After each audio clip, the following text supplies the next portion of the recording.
ESPN welcomes you to a special presentation of the United Football League on ABC.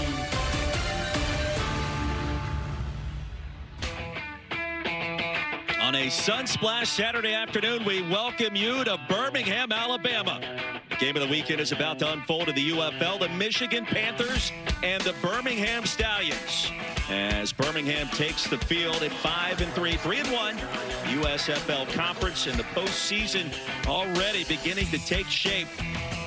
Once again, for the Stallions, the champions from a year ago, and Michigan trying to pull off the unthinkable. They've yet to beat Birmingham in 5 previous tries. The UFL Conference Championship is set. Both games headed your way in 2 weeks, including a preview today here in Birmingham, Alabama. Jordan Rogers, I'm Roy Philpott. Don Davenport and Sam Acho join us on the sideline in just 1 minute. Jordan, the postseason is set in the UFL. We're ready to go. Preview here today. Yeah, a little preview of what we're going to see in 2 weeks. And although the result today won't change anything there, this game absolutely matters, especially for Michigan, who, as you mentioned, has lost the previous 5 to the Stallions team. They're looking to punch through, take that next step. And they've had a season in Birmingham that's been not what they're used to from the 3-time champions, with quarterback injuries all over the place, Roy. You think about Skip Holtz, a legendary head coach, and he's won 3 consecutive Spring League championships, including the first ever UFL title. Last year, that 5-3 mark with a quarterback carousel that really has dictated the tone for this franchise. Yeah, this is a team that is used to having MVP caliber play from the quarterbacks. They've leaned on the defense this year, one of the best in the UFL. So that little change-up has helped. But now with Jamar Smith, this movie script continues. 2 weeks ago, he was managing a Dunkin' Donuts, effectively was retired. The phone wasn't ringing, but he was here in Birmingham. And an old friend in Skip Holtz, his former college coach, picked up the phone, and he has been a spark for this offense. He has done great things the last couple weeks. Came up just short last week, but he is a quarterback that has got this team going in the right direction. Yeah, it is part of the great story that defines the UFL. We talk about the Michigan Panthers for a moment. 6-2 coming in. Head coach Mike Nolan has got the job done.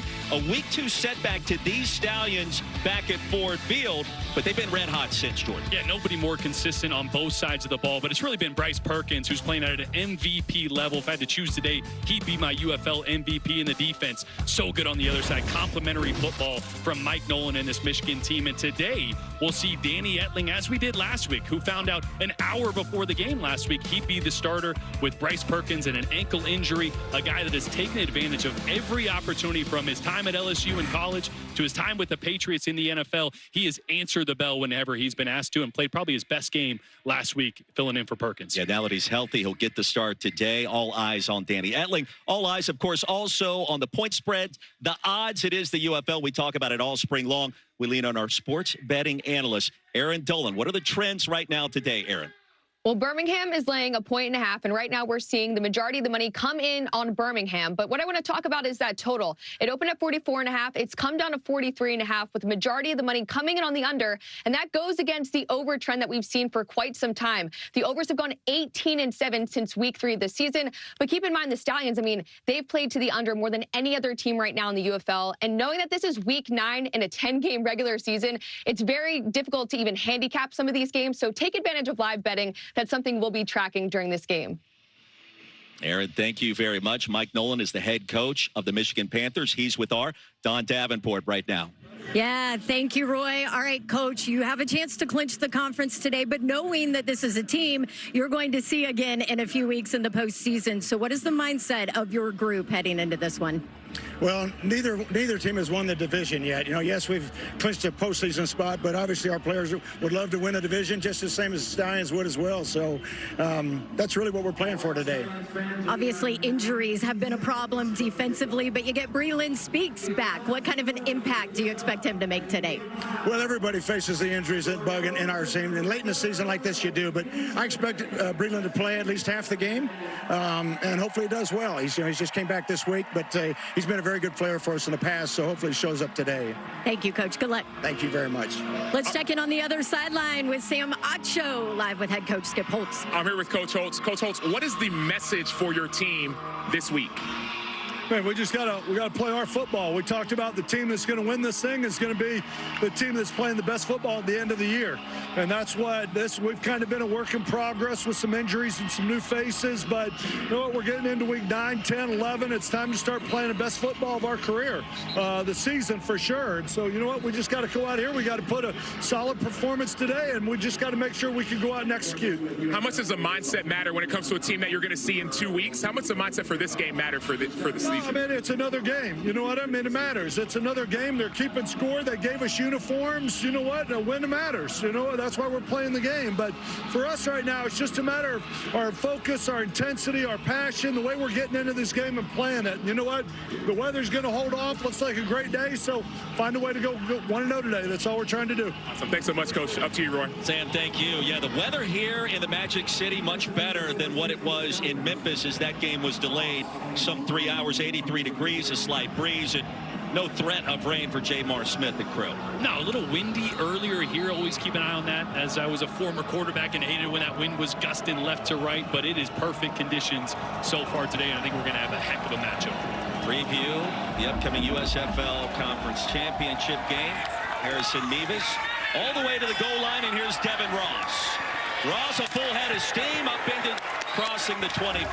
The Panthers will take over there, and Danny Etling gets the start at quarterback. We saw him his second start of the year last week against Houston, the former LSU standout 7th-round draft pick, Jordan, of the New England Patriots in 2018. Yeah, and as I mentioned, found out late or early right before the game last week it was going to be starting, so got the full week of practice. We're going to see a full game plan designed around Danny Etling's strengths. He's actually a bit of an underrated athlete, not quite Bryce Perkins, but you will see him move the pocket quite a bit. Perkins, dynamic threat at quarterback. Stallions open up here as a 1.5-point favorite. And over right tackle. A short gain as we take a look at our impact players. Yeah, Toa has been the second best player on this Michigan team behind Bryce Perkins. He's the heartbeat of the team, and Malik Turner, a guy they want to get involved early and often at wide receiver. And for Birmingham to slow down the run, it's going to be Perrion Winfrey, defensive tackle, playing at a really high level right now. And Myjai Sanders filling in with two guys. Two best pass rushers are out for the Stallions in Perkins and Anai. Sanders has been playing well the last couple weeks. Injuries always a factor this late in the season in any league in football. Time for Etling. Felt the pressure, directing traffic, and sends it out of bounds. Toa in the area. Running back out of Nevada. So take a look at the offensive line. Michigan Panthers under that spotlight today. Yeah, they've been pretty healthy. Starter Cole Cabral at right guard is going to be out, so you're going to see Victor Kern in there, the former Ole Miss product. But this is an offensive line that has played really, really well. And you saw in that first play, great protection around Etling, just better coverage on the back end by the Stallions. Already 3rd down and long for Etling. Opening possession of this game. As Tawa motions out. Pocket collapsing. Etling lost the football. It's on the turf. And the Stallions think they jumped on top of it. Let's see. Myjai Sanders, you just talked about him. They're pointing in Birmingham's direction. Flag down, guys. Etling didn't have a ton of time. I got your spot. Go ahead and clean up. I got your spot. I got your spot after 19. Flag down. Flag down. It's flag down, guys. And a penalty marker comes in. Brian Banks, our referee today. Sanders forced it loose, jarred it away from Etling. So we got offside defense right number 44. Okay, so we got a 5-yard penalty from the previous spot. It's still 3rd down. I'm gonna need a Michigan ball. Offside. Defense number 44. 5-yard penalty from the previous spot. It's 3rd down. Max Robertson, what kind of infraction is that? It would have been a turnover. Yeah, you're going to see Max on the left side. He's going to be the guy that's offside. But watch Myjai Sanders working on right tackle Chim Okafor. He's filling in, as I mentioned, the last couple weeks, playing a lot more with Ronnie Perkins and Bradley Anai. Best pass rushers out for the Stallions. A great jump on that one with the speed rush. Unfortunately, though, didn't count. Minnesota hot potato there for Sanders. Stripped it, fell on top of it. Instead of the turnover, after the infraction, Etling heaves one in traffic. It's the OC Mariners going to pick up the first down. What a turn of events there and a gain of 15. Watch how quick Danny Etling gets the ball out of his hands. I want you to pay attention to his eyes. The route's going to be right over here. A little spot route with a linebacker and DeMarcus Gates all over it. Ball placement and timing was perfect there from Etling. Just when it felt like the Stallions had all the mojo, forcing the early turnover, Etling makes him pay. Ross goes in motion, the handoff, the inside give to Toa Tau on the human bowling ball. Bolts ahead to the 49, the stop by Winfrey. 11, Gary. 11, go, 11. Hey, let's go. L, H, jet, yuff, Liz zone. L, H, jet, yuff, Liz zone. L, H, jet, yuff, Liz zone. Ready? Marcel Belfoy, guy that spent a ton of time of his career in the CFL, so he is known for motions and misdirections pre-snap, as they do a ton of in the CFL. And really tough guy to scheme against. It's all about pre-snap shifting. Etling will buy some time to the perimeter, racing out of bounds in plus territory. Etling will make something out of nothing there. I mentioned the escapability. It's something that DC for the Stallions, Troy Chamberlain's going to have to deal with. Third five. Here we go. Stay there. Here we go. Hey, let's go right here. Hey, let's go Frisco. Let's go Frisco, jam Tony. Frisco, jam Tony. Frisco. Left feet vacant, Lucy, Oregon, Oscar. Third 5. Panthers need just 5 yards. Birmingham's into the field. Safeties watch the box. First possession of the afternoon. Backfield is empty for Etling. Some early movement, no penalty, and the ball's going to be swatted straight up in the air. MyJ Sanders. What an opening series for MyJ. Well, we saw him win with the speed rush, so this time they're going to do a little TE game. He's going to start here and then loop around the defensive tackle here, and as soon as he knows he's not going to get to Danny Etling, gets his hands up in the passing lane. Not sure an option was there. It was good coverage downfield from the secondary, but MyJ Sanders impacting this game early. I mean, right away from Cincinnati, third-round pick of the Cardinals back in 22.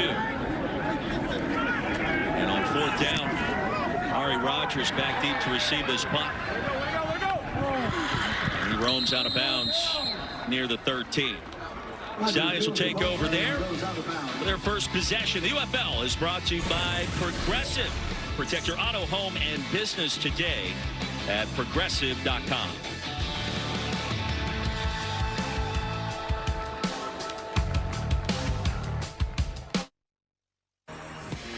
I'm really looking forward against playing Michigan. We were the ones that were 1 and 2 in the USFL Division last year. It's a little bit of a rivalry. Our guys are confident that we can win that game. Anytime you play Birmingham, it's a big game. We ready for your best shot. We're going to take every punch, and we're going to punch back. Bring your lunch. It's going to be an all-day job if you want to beat us. Yeah, no question. Bring your lunch pail. And for Jamar Smith, how about the performances that he put together at Louisiana Tech under his former head coach and now current head coach, Skip Holtz? Yeah, one of the reasons that phone rang a couple weeks ago when Stallions were in a pinch and needed a guy quickly. He's in the Birmingham area and played for Skip Holtz for a long time. And last week, his first full game since 2023 in the USFL, a game that he got injured in. So shook off some rust, but he's looked really good here late when the Stallions have needed some stability at the quarterback position. 5 different signal callers this year for Birmingham. Marable tests the left side. Take a look at our impact players for the Stallions. Yeah, Deon Cain, one of the most explosive wide receivers in the UFL. 2 catches, 115 yards, 2 touchdowns last week. And Larry Roundtree, a name Stallions fans may not know very well. He's activated this week. Fresh legs at the running back position. And Breland Speaks, a name everybody knows well, former Defensive Player of the Year last year. He's going to be a force. May play half the game, and Noah Dawkins filling in for injured Frank Ginden the last couple weeks, playing good football. We saw Speaks on the sideline. He's been out since week 2 in that injury. The pass is low, but caught by Sternberger. And number 12 picks up a gain of just 2. It'll be third down. You take a look at the offensive line for the Stallions. Yeah, a little banged up as well. Cole Snyder, the center's been banged up. Left tackle Armani Taylor-Prelu is out with injury. You'll see a couple guys there. Barry Wesley, Christian DeLauro. So trying to get healthy for a couple weeks from now when it matters most. Rolls in, Florida, even Gemini turn on. But this Stallions team dealing with injuries all over the place. Quarterback position, obviously the most notable. And we expect to see Andrew Peasley at times today. Shotgun look. Jamar Smith will step up, avoid the traffic. He's going to pick up the first down and a lot more. Jamar Smith lowers the shoulder. Carom's out of bounds short of the 30. And a 13-yard gain on 3rd and 8. Well, you're going to get 3 guys on one side from this pass rush, and so it's going to leave a big rush lane right there for Jamar Smith as he steps up and navigates. Let's go, come on. Did a great job last week of using his legs, and one of the things he said, I want to use my legs and get to my checkdowns, not force those throws. If he can protect the football, this defense is really good for the Stallions as long as they're not hurting themselves. Different set of circumstances and obstacles for Jamar Smith. He was working at Dunkin' Donuts just a few weeks ago. Now quarterbacking here in Birmingham. Marable's going to pick up a couple, and a penalty marker comes in. Gain of 4. You got holding? 56, yes. Holding offense number 66 from the spot of the foul? 56. 56? All right. Holding. Offense number 56. 10-yard penalty from the spot of the foul. It's first down. Cole Schneider played his college ball at UCF. Starting center for the Stallions. Big infraction there. Yeah, they need this run game to get going. How many I got? I love listening to Skip Holtz call plays, man. Sometimes he's just making it up. He doesn't even look at his chart. He's like, I kind of want to go. Rob, Ohio even bubble. Got to go quick. Got to go quick. Is that common for play callers? I thought you had to look at the play sheet. I mean, when you know your offense so well, sometimes you're just thinking, I want to get to this, and you just kind of piece it together in your head. Son of the Hall of Fame head coach, Lou Holtz, of course, won the national title at Notre Dame. Off the screen, Deon Cain. Got a block, and that's it. Tumbling out of bounds near the 27. And it was Arnold Tarpley, the 3rd. 7-yard pickup. It'll be 2nd down. There's Colin Bowers. Bolt 3 wide. Bolt 3 wide. Hold our shell. 2nd and 12. Or 2nd and 11. Yeah, hear him say, hold your shell there. That's the secondary. This is a defense that's #1 in the UFL against the run, but they're worst against the pass.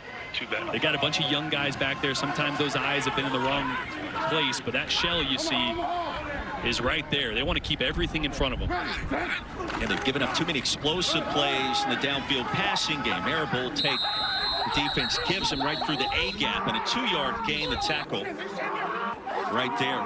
It'll be 3rd down and long. We good, let's go. Lock in. Twy with the stop. Skip Holtz. We go, Louis, back to ZM, work. Florida 41. Louis, ZM, Florida 41. Hawk 41. Hawk 41. Louis, ZM, Hawk 41. I want ready. Are you able to pick up what play call's coming just based off of a phrase or two, given how many times we've seen Birmingham this year? At times. This one not familiar with, but you are going to see receiver come in motion at the top of your screen. It's Camp that shifted into the flats, and a sliding grab made out of bounds by Sternberger. His 2nd catch, a 6-yard pickup, and decision time now for Skip Holtz. A little more depth, a little more depth, a little more depth. I like what we're doing, just a little more depth. Nice job hitting it. What's going on in the run? They're playing too deep. We're running Minnesota. So it's getting clawed, honestly. Xavier Malone drifts back deep. It's getting clawed up. See the Wadman punt. I mean, it's too deep. That's what I'm saying. It's getting clawed up. Yeah, so Skip's saying we should be able to run the football. They got 2 safeties deep. That means our numbers in the box are better than theirs. Just weren't able to get it going on that drive. Malone had to wait for the punt. Beautifully executed and whistled down inside the 20 after a punt of 46. This presentation of the UFL will continue after these messages and a word from our ABC stations.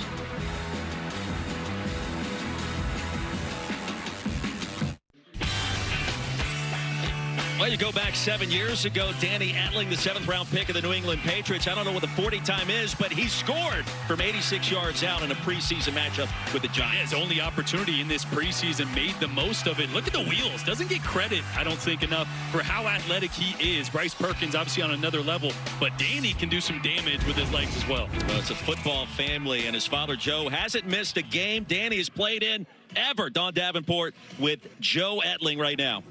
You are right, Roy, and I'm going to tell you, he was there to watch those wheels on his son at that game. You remember that moment? Absolutely. We were in the end zone behind that play. I saw he had the ball. Nobody else on the Giants did, and the Giants fans all thought we were crazy, going crazy, but it was an awesome play.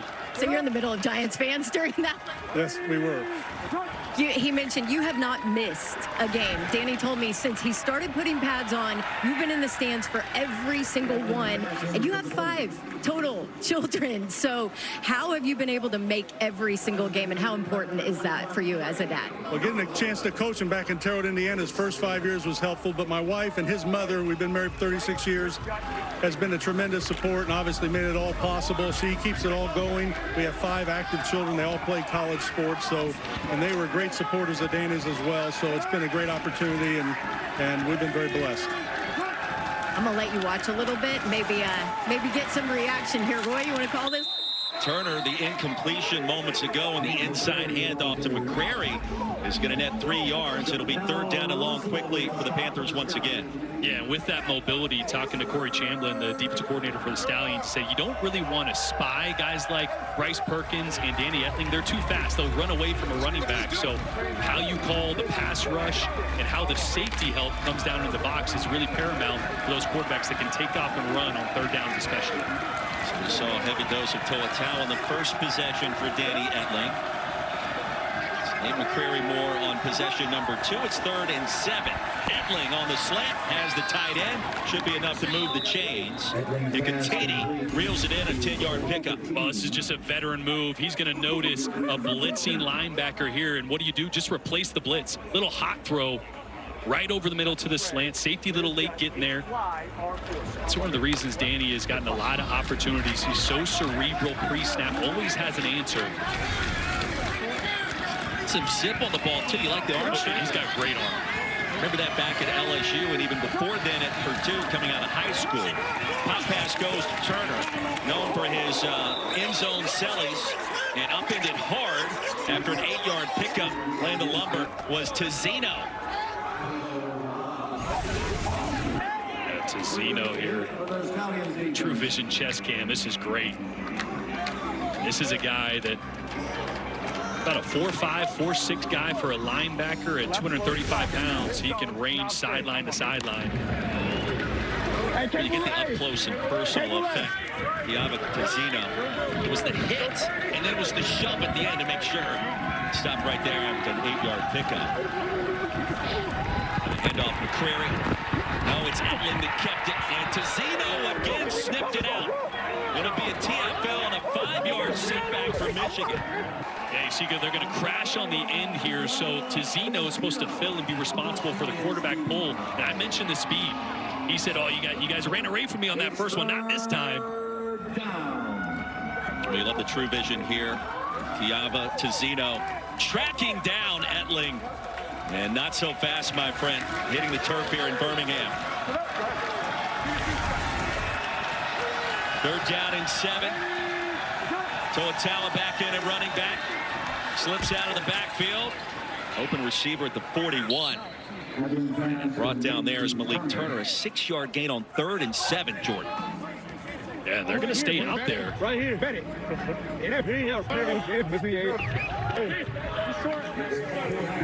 4th down. Yeah, Michigan bringing in 3 tight ends here, so some extra beef coming into the game. You like this call this early? Honestly, I love a quarterback sneak in this situation. You see, it's just 17 inches. Boy, if you have a gap there, whether it's the A gap or you can slide to the B gap as a quarterback, under center, a thing that Danny Etling's done a ton of in his career, tough to stop.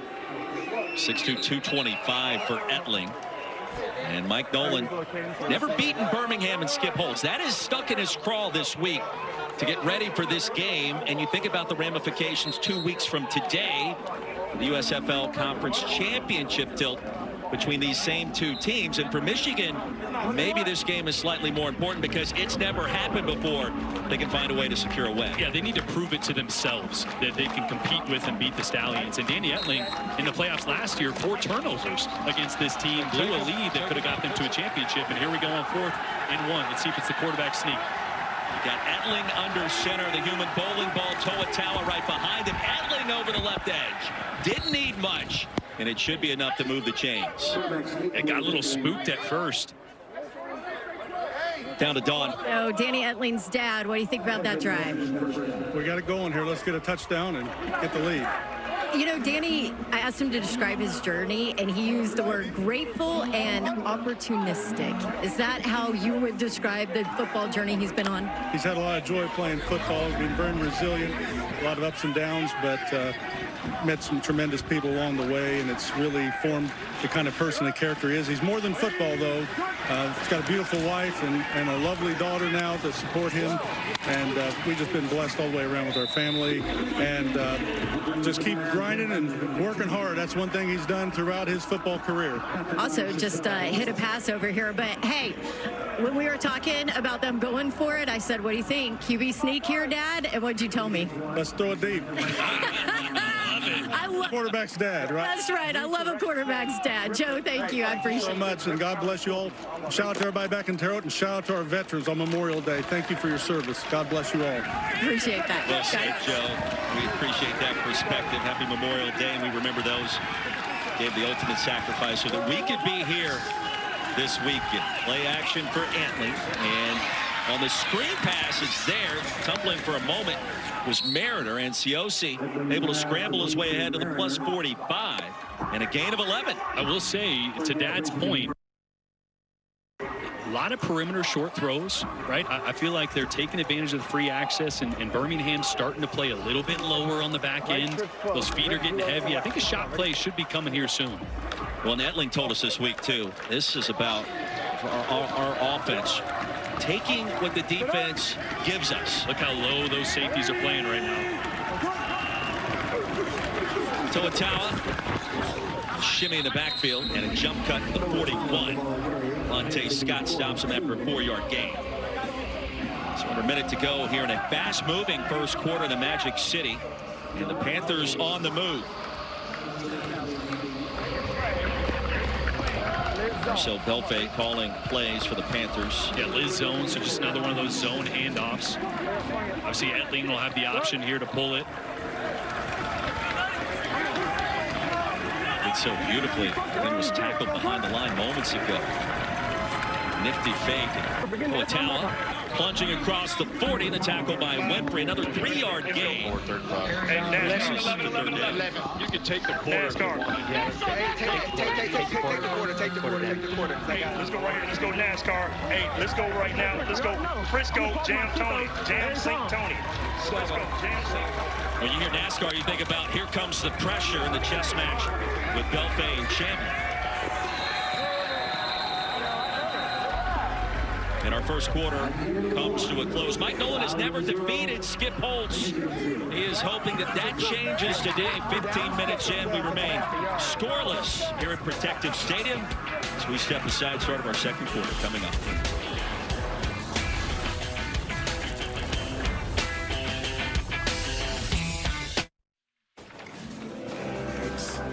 Well, this Memorial Day weekend, the UFL is celebrating those who have served in their annual Hats Off to Heroes campaign. And yesterday, the Stallions visited a local VA hospital. Players can spend time thanking those who have defended our freedom. And a special thanks and shout out to Shannon Arledge, United States Marine Corps, for showing the players here in Birmingham around the facility and with our crew as well. Remember those that made the ultimate sacrifice so that we could be here calling this game and watching this game on this Memorial Day weekend. We salute you, your families, and everyone in our armed forces. So many parallels between football and serving, you know, going to battle, being a warrior on the football field. It's awesome to take a moment and actually pay tribute to the true warriors, the true heroes that fought for us while we play a football game. Put it in perspective, definitely. Morwin in motion on third down and 4. Toa the right edge, and this time he's stacked up a short gain of 1 on 3rd and 4. Now the penetration by Tay Crowder, a big impact on that third down run. We got Lexi Trey. Going for it. Lexi Trey Ripper, drive under. Lexi Trey Ripper, drive under. Well, we know what Joe Etling would do here. He would throw it long on 4th and 3. Let's see what Marcel Belfay wants. Hey, let's go right here. Hey, let's go Frisco one rep. Frisco one rep. One rep. One rep. Trying to get a guy over the ball. One rep. Frisco. Going to get man coverage. A roll of the dice for Michigan on 4th and 3. Into the flats, and it's caught. The one-handed grab initially by Tawa. And Toa Tawa gets inside the 35. And that is going to be enough to move the chains. And Etling just barely gets it off. J. Sanders again with the speed rush on Okafor winning here. And that ball is just barely out in time. And a great catch there by Tawa in the flats to stay alive. I'm not so sure that Belfay even told Mike Nolan they were going for it. He just started calling the play there. And Nolan goes, oh, I guess we're going for it. And he saw Belfay kind of chuckle there. Etling 6 straight completions on this drive, now spanning nearly 15 plays. Late give to McCrary. Short pickup as Michigan back on the ground and search the first points here in Week 9 in this UFL matchup in the USFL Conference. Still haven't seen that shot over the top. Mark close, Liz got slam, boot right, sail post shake. And here it is, boot right, so you're going to get Etling out on the perimeter. And you heard sail post there, so you're going to have kind of a scissors concept. 2 deep options for Etling. 2-route concept, there's the play action. Here comes the deep ball towards the end zone. Wide open, Ciosi Mariner. And the touchdown from 33 yards out, and what a statement by Michigan.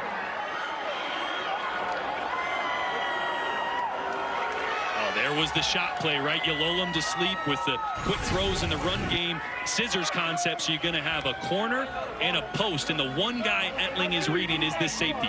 If he goes with 17 there, the corner, the post is wide open, moves his feet a little bit, and a great throw, and a little confusion on the back end as well with who should have been on the post versus the corner for the Stallions. And that was the play Michigan's been looking for. 81 yards, 15 plays in just over 8 minutes, and now the Ortho home defense conversion attempt. 1-point try. Etling will keep it, has a man, and that'll be caught cleanly by Samson Nakua. Had to retreat back to get it. And just like that, it is 7-0 Panthers. Just a little option route here by Nakua. I feel like Nakua just shows up in big moments. It's either a conversion or a big touchdown or a big third down. Doesn't get a lot of opportunities every game, but he shows up big when it needs it. This presentation of the UFL will continue after these messages. And a word from our ABC stations.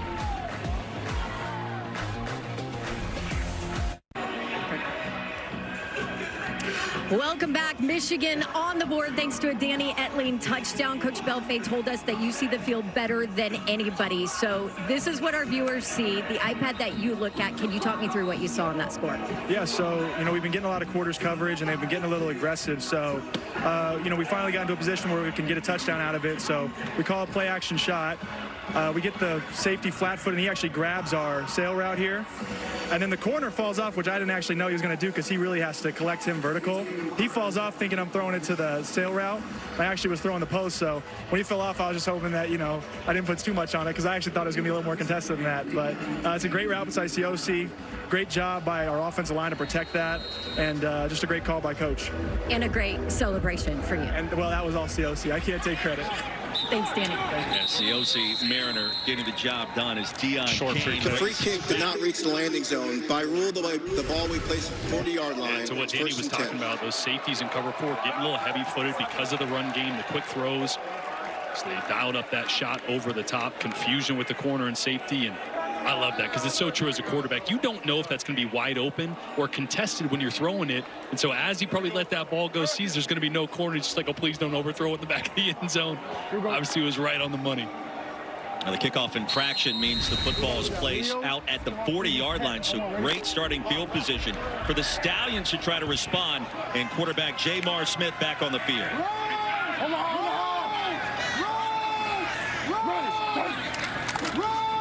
So the handoff over the right side. Mike Nolan on the headset with us. Coach, you've never beaten Birmingham. A good start today with that last touchdown try. Yeah, I appreciate you reminding me of that. Yeah, that's nice. No, yeah, that was nice to get the score, no question. So it was a good job by the offense. They got a couple fourth downs on as well. They did a real nice job, so that was good. Didn't have to take the 3. Coach, on that 4th down, did Marcel just start calling a play? And had you guys talked about going for it or not yet? Oh yeah, we talked about it. Okay. Yeah. I thought he was just shooting from the hip and going for it. I hope not. No, he's doing fine. But it was a good call, and it worked, and that's always a good What have you call. seen so far from this defense? Well, we haven't been out there so much yet. You know, we're obviously on the field right now, so I'm kind of watching, but we've been able to get off the field, which is a real key. The last few weeks, we've had a little bit of trouble in the passing game getting off the field, but again, every game's a new game, and Birmingham's awfully good, whether it's running the ball or passing, so we got our work cut out for us. Fraction against the Stallions. Coach, one last question. Okay. When you talk about the difference in quarterbacks with Smith and/or Andrew Peasley coming in, how does your game plan shift with their different signal callers? It doesn't change very much. They've been running the same offense for some time with the different quarterbacks. I think it's a great system, to be honest with you, and Skip runs it extremely well. So, I think that's what he does. He just goes from one to the next, and that's why they've been so successful. They don't reinvent the wheel week to week. They do a lot of the same things. They tweak it a little bit from a formation standpoint, but otherwise, they do what they do, and they do it well. They've got some really good players. Coach, well on your way to picking up that first win. Thanks for joining us. Thank you, guys. That's a gentle reminder there. Not that big of a deal. 2nd down and long after the infraction. Smith's going to be bottled up, driven down the sack all the way behind the 25-yard line. And here come the Panthers defensively. That's going to be a loss of 5 for T.J. Carter. Breland Speaks and Ron Stone both coming off the edge. You see Big 57 there on the left side. Doesn't end up getting to Jamar Smith, but both these guys all over Smith. Great to have the former Defensive Player of the Year, Breland Speaks, back and healthy. Just hearing these guys talk about his impact on the morale and the physicality in practice. He's maniacal and relentless with his effort, and that rubs off to the rest of the team. Toughness, relentless, maniacal, great words all describing the return of Breland Speaks just on the practice field. How about the fire that was hit there across the middle? Kay Johnson, a gain of 27 on 3rd and 26. Well, Michigan's going to drop 8 here, so this is a great job by Jamar of navigating the pocket and waiting for something to come open. When you're going against drop 8, nothing's ever going to be there right away. There's too many guys. They plug up the windows, but if you buy time, the structure of drop 8 starts to break down, and Johnson does a great job of flashing right in front of Smith. We'll go back to his start last week at St. Louis. First time he had been designated as that first-team quarterback in 2 years. Will fall down and into the sack with Ron Stone, rather, a loss of 5 more. Easiest sack he'll have in his career. Yeah, he wants to throw the slant right here to Amari Rogers, who's back from injury, but it's all covered up by Noah Dawkins, and so it kind of gets off his timing. And when it's a quick game, if that ball's not out, the offensive line is expecting the ball to be out, and that they expect not you to scramble. So that one right there is more on Jamar Smith than it is anybody. 7-0 Michigan. 10 to go here in our 2nd quarter. We set up the screen beautifully. Needed the perimeter blocking. And Roundtree unable to secure that. I got roughing the passer and number 94, unnecessary. So, Beavis, you got roughing the passer? Yes. Against the Panthers, Taylor Stallworth. Personal foul, roughing the passer. Defense number 94. 15-yard penalty, automatic, 1st down. It's college ball at South Carolina, a costly penalty.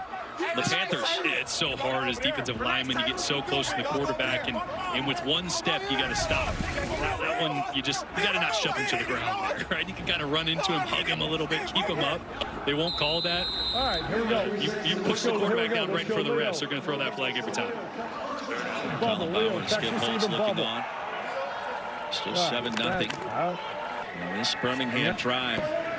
This will be their first play in Michigan territory in this game. Good play. Bubble, he's going to chase.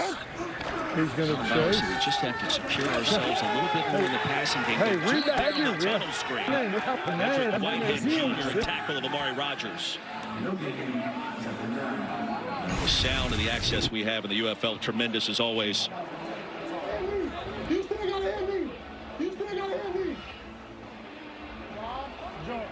Oh, I love it. You know how many times I regretted saying that to a defense? Came back to bite you. Yeah. You know, you feel a little confident. They push you. Oh, come on, you got to really hit me. And then they do. And you're like, well, probably shouldn't have asked for it. Be careful what you're barking about out there.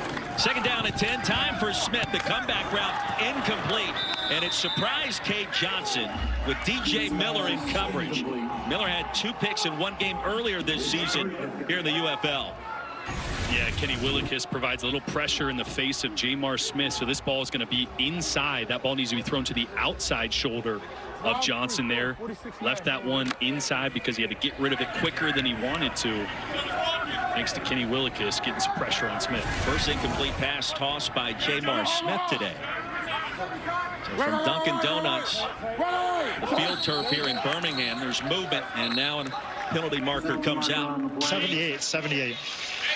False start, offense number 78, 5-yard penalty, it's 3rd down. It's Keaton Sutherland. All right, here we go. We need 5 to get in field goal range here. Need 5 to get into field goal range. Here we go. What do you like?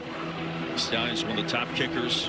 Harrison Here we go. Mevis. Here we go. Let's go Razor. Here we go. Razor. Let's go Florida. 37 jerk.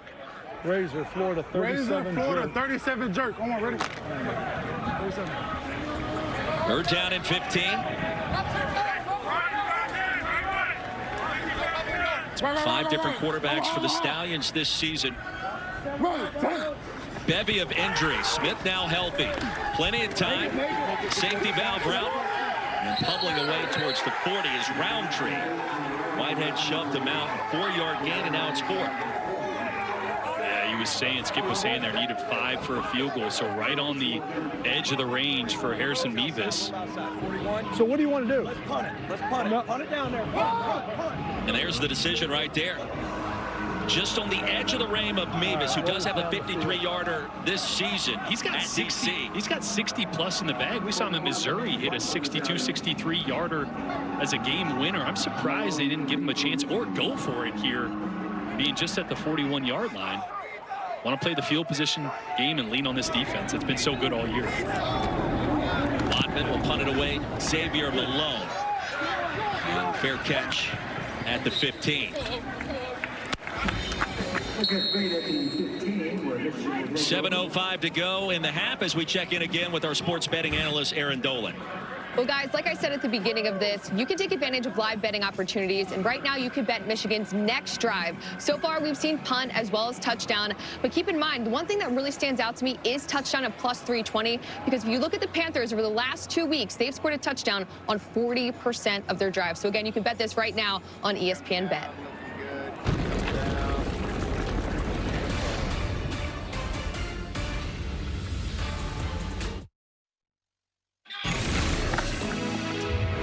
Let's take you back in time. About more than 40 years ago, the first USFL broadcast here in Birmingham. Couple of field goals for Michigan. Novo, Bojovic, and then Scott Norwood missed a 27-yard field goal that would have given the Stallions the lead late. Yes, that's Scott Norwood from Super Bowl 25. You love the grainy standard definition video there. The old school USFL. You think that miss was wide right or maybe wide left? It's a bitter pill to swallow. You know what I love is watching those old, the shoulder pads are massive for everybody, even the quarterbacks. You got dinner plates sitting on either side of your shoulder. I don't know how they ever threw the ball. Badge of honor, 1983, very first USFL broadcast. Great find. Panthers get the football back in Etley. Man-to-man coverage out there on Devin Ross, and he sails that one high. Otherwise, that could have spelled trouble. Yeah, Stephen Gilmore was all over that, brother of Stephon Gilmore, longtime NFL corner.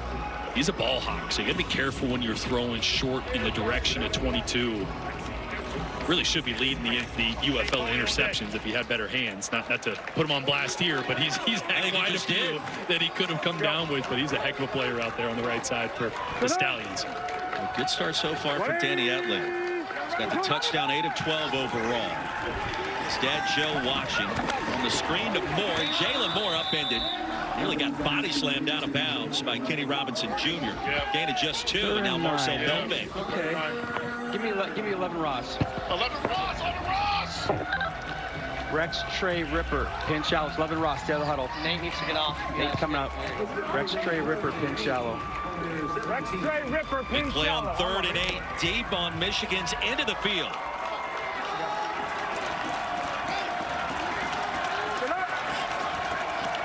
Ross in the backfield. He'll switch sides. The wide receiver is a running back on the wheel. Etling doesn't see him, and then now sends it in low to his tight end on the crosser. Gunnar Oaks, and the pass incomplete. It'll be 4th down.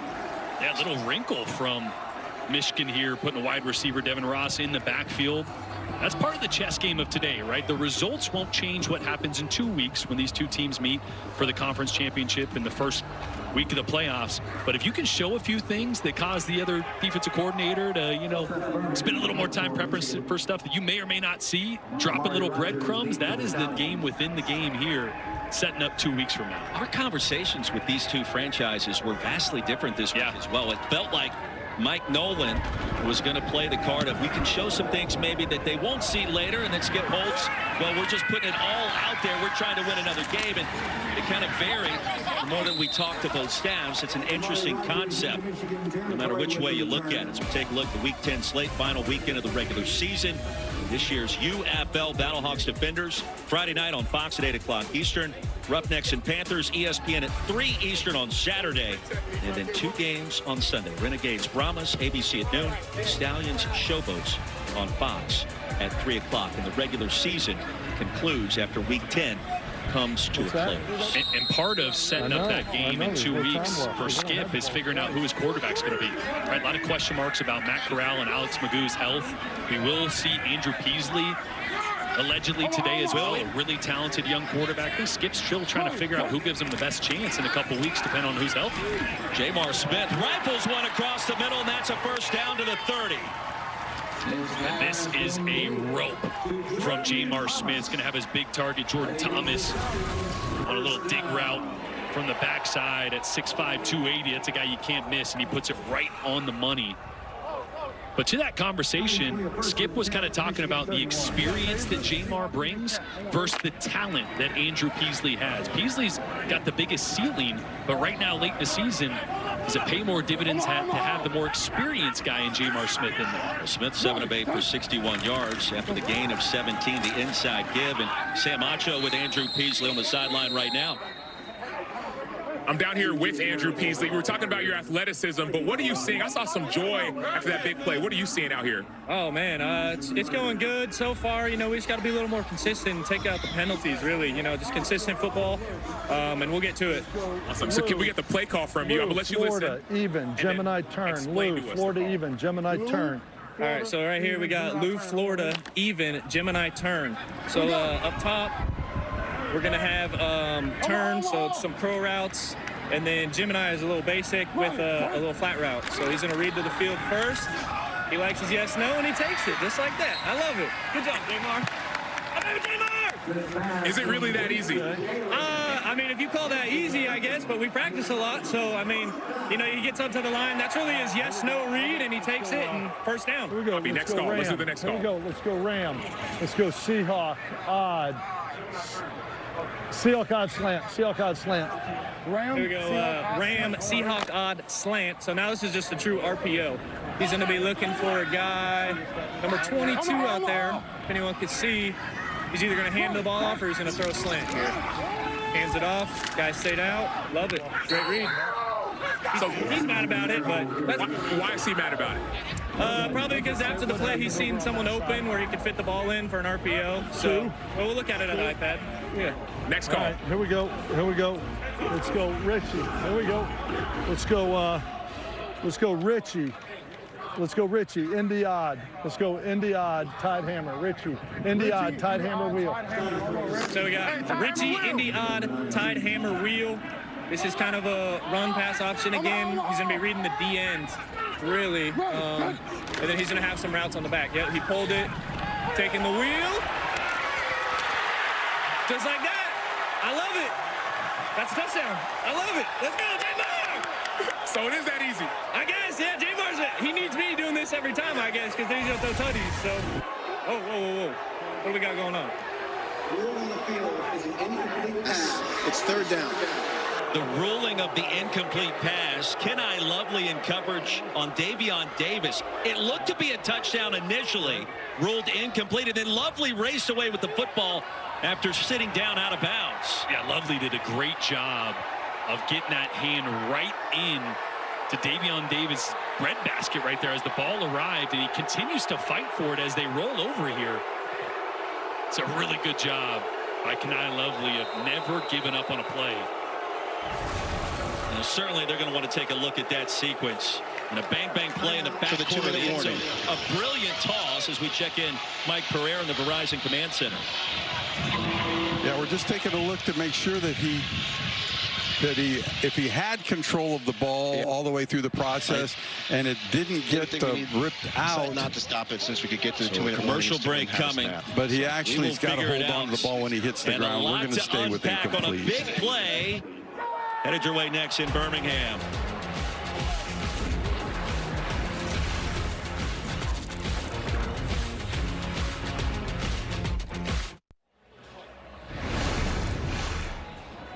Ruling on the field, an incomplete pass. We check in with Mike Pereira, the Verizon Command Center. Mike, that ruling on the field critical in a bang-bang play in the corner of the end zone. What did you see?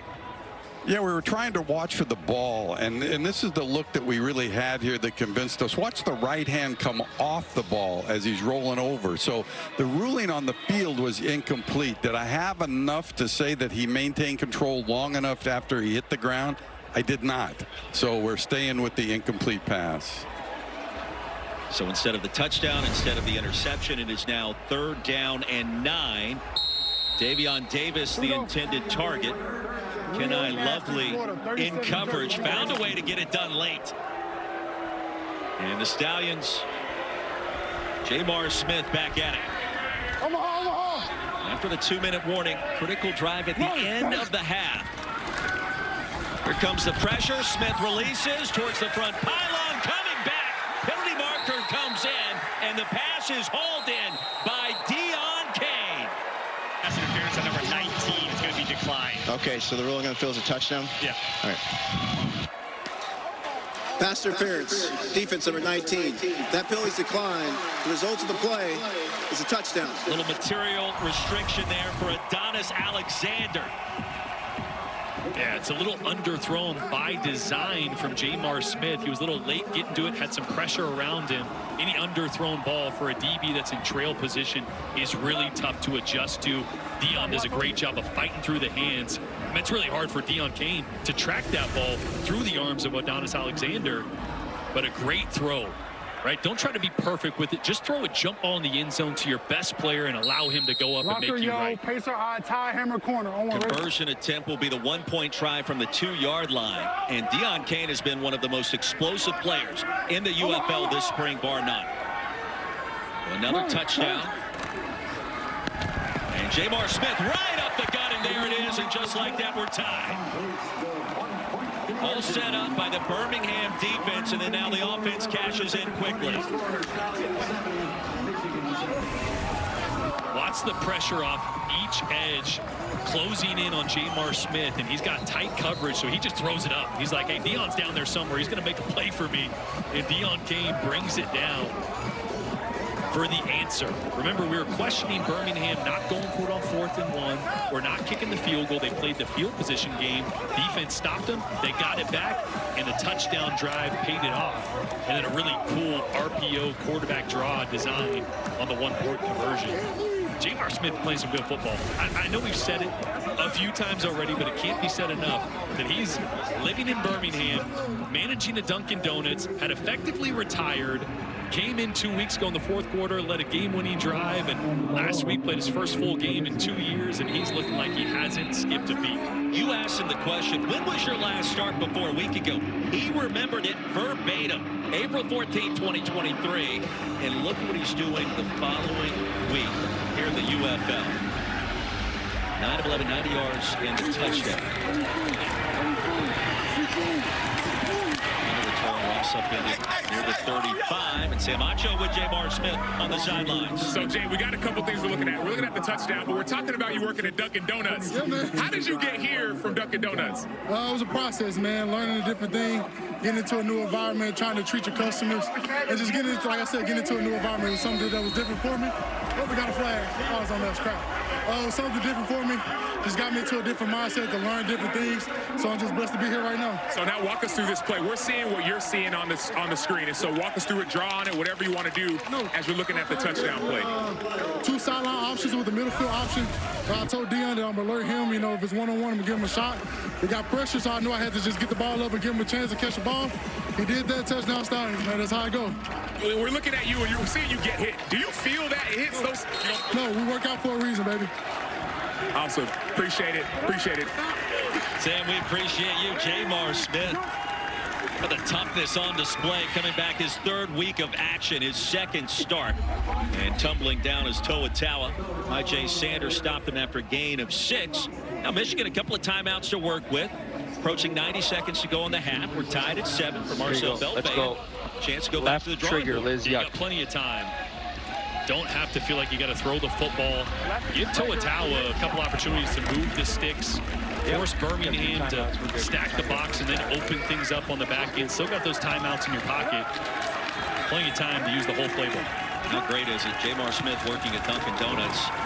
And Toa was working at a golf course about 6 weeks ago. Gets the call, come up the Ford Field. Mike Nolan cut him a couple of times back in the preseason. He said, you know what? That was my mistake. Here we go. Hey, let's go Fresno 1 rep. Fresno 1 rep. Yes, Fresno 1 rep. Right, you got one quarterback retired, comes back, leading his team to the playoffs. Another guy sleeping on his brother's couch, working at a golf course. Now one of the best players for a playoff team as well. Penalty marker comes in. Tawa plus territory. Now just 46 seconds remain. Gain of 3. That's going to be Max Roberts again. Offside, defense number 44. Offside, defense number 44. 5-yard penalty. It's first down. That's a guy they signed last week because of the injuries they've had at defensive end, and just a little too antsy to get a jump in the quarterback there. So Prairie back in at running back. It'll be first down and 5. 45 seconds to go. Michigan 3 timeouts remaining. And in Birmingham territory, trying to regain the lead at the end of the half.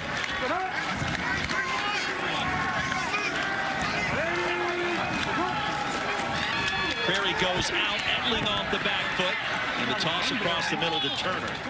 And Malik Turner, we haven't seen him break out any of the touchdown sellies just yet. The pressure by Perry and Winfrey was hot and heavy. Look at the courage of Danny Etling to stare down the barrel with Perry on Winfrey coming scot-free through the A-gap. That's a big man running at you as a quarterback. What is that like? It's not. You've been there. Look, you're not looking at him. It's in your peripheral. You just see a big blur right in front of you, and you're like, I just got to get rid of this, man. You know you're going to get hit. Great courage there from Danny Etling to just get that one out of his hands. Mix up with the protection in front of him. Panthers call one of their 3 remaining timeouts. 2 left. Excellent snare pitch. 38 seconds to go, and we've seen Etling in the play-action game be absolutely lethal on this end of the field. A touchdown earlier. Yeah, this is where, if you're Danny Etling, the experience and situational awareness comes in. Right, a field goal would be great here, and you're right on the edge of field goal range. So don't force anything. Take what the defense gives you. A touchdown would be awesome, but a field goal would be great before half. You can manage the last 38 seconds here. Sounding like a coach and not a former quarterback all of a sudden. Perry motions out on 2nd down. Etling double coverage. A lot of contact. 3 men are down. Cole Hicatini, the intended receiver. And 2 Stallion defenders remain on the turf, and A.J. Thomas and Cheyenne Carter.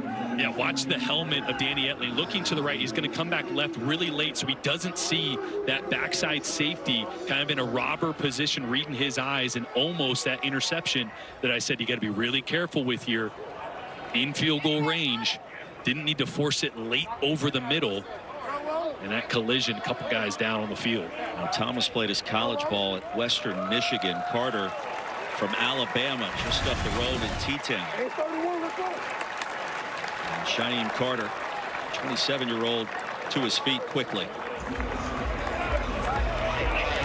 A friendly fire there on the back end of that pass intended for Hicatini. Okay. We're going to be right tray, H sling, Liz zone. Come on. Third down and 1. The Stallions 41. Yeah, the run's going to come right here. Let's see if the offensive line can get push. Prairie, the running back, will get the handoff. Plunge ahead for the first down. A 2-yard pickup on 3rd and 1 down to the 39-yard line. Here comes Michigan. The Panthers have never defeated Birmingham. 0-5 all-time under Mike Nolan. He did not like us reminding him of that fact in our in-game interview about half an hour ago.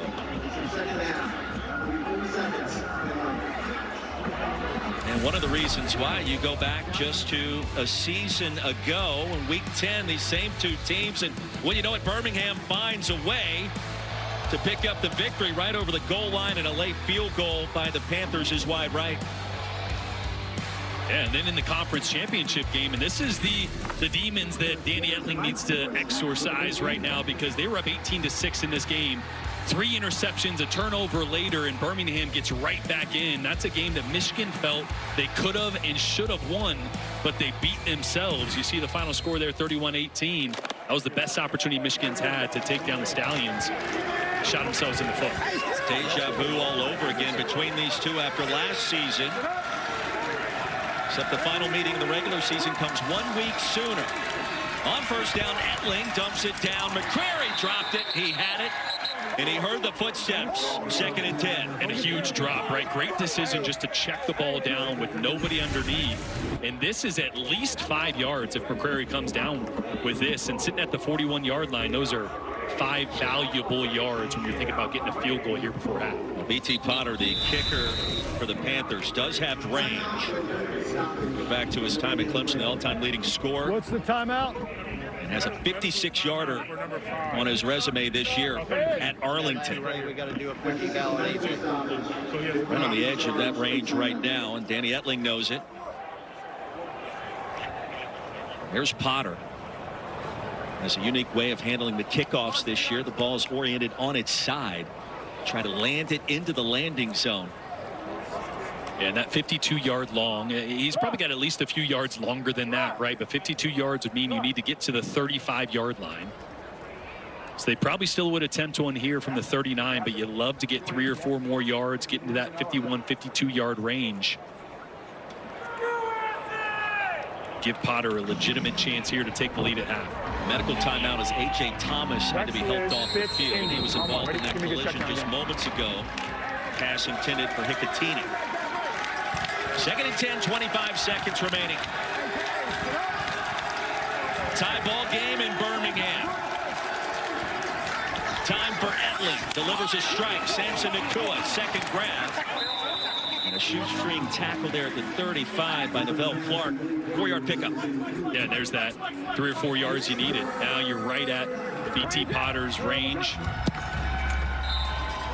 It's a well-executed 2-minute drive there by a veteran backup quarterback in Danny Etling. Yeah, new father. We talked to his dad, Joe, in the stands moments ago, but Danny very comfortable in his skin as the former 7th-round draft pick of the Patriots. He stand out at LSU before starting his career at Purdue, and now it's B.T. Potter time.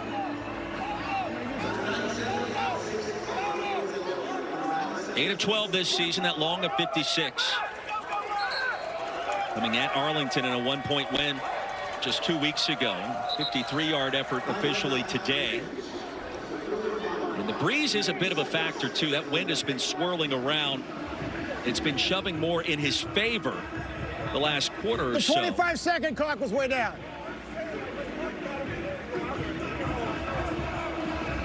And you see it on the concourse level. That will assist B.T. Potter. Not that he needs any added leg strength.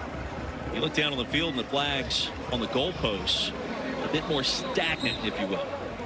Oh, what about the juju of us mentioning the name of Scott Norwood earlier? Does that come into play here? It absolutely does. You know, the broadcaster curse is very famous. Super Bowl 25. The Bills win the championship in Beacon X for 47. All started in the USFL. From the left hash, from 53 for B.T. Potter. The top kickers in the history of the ACC. A flag flies, and Potter got a false start, number 72. That one wide left. Back to 7. Hold on. This is a massive penalty if it is indeed a false start on Michigan. K-ball coming in. False start. Offense number 72. 5-yard penalty. It's third down. Kiava DeZino here on the True Vision cam. He's going to see it. Watch top of your screen right there. 72 is going to flinch just a little bit as the Stallions shift. And that's design. They want to shift just to try to get those guys to flinch. And it worked. That was right in your kitchen with the pointing. I love it. I love it too. The access is unparalleled. That camera is literally mounted to the shoulder pads of DeZino. Well, technology is amazing. Iron Man style, right? Oh, yeah. So now it's 4th and 11, and Potter did hook that last kick wide left, an attempt from 58, which would be his new career long.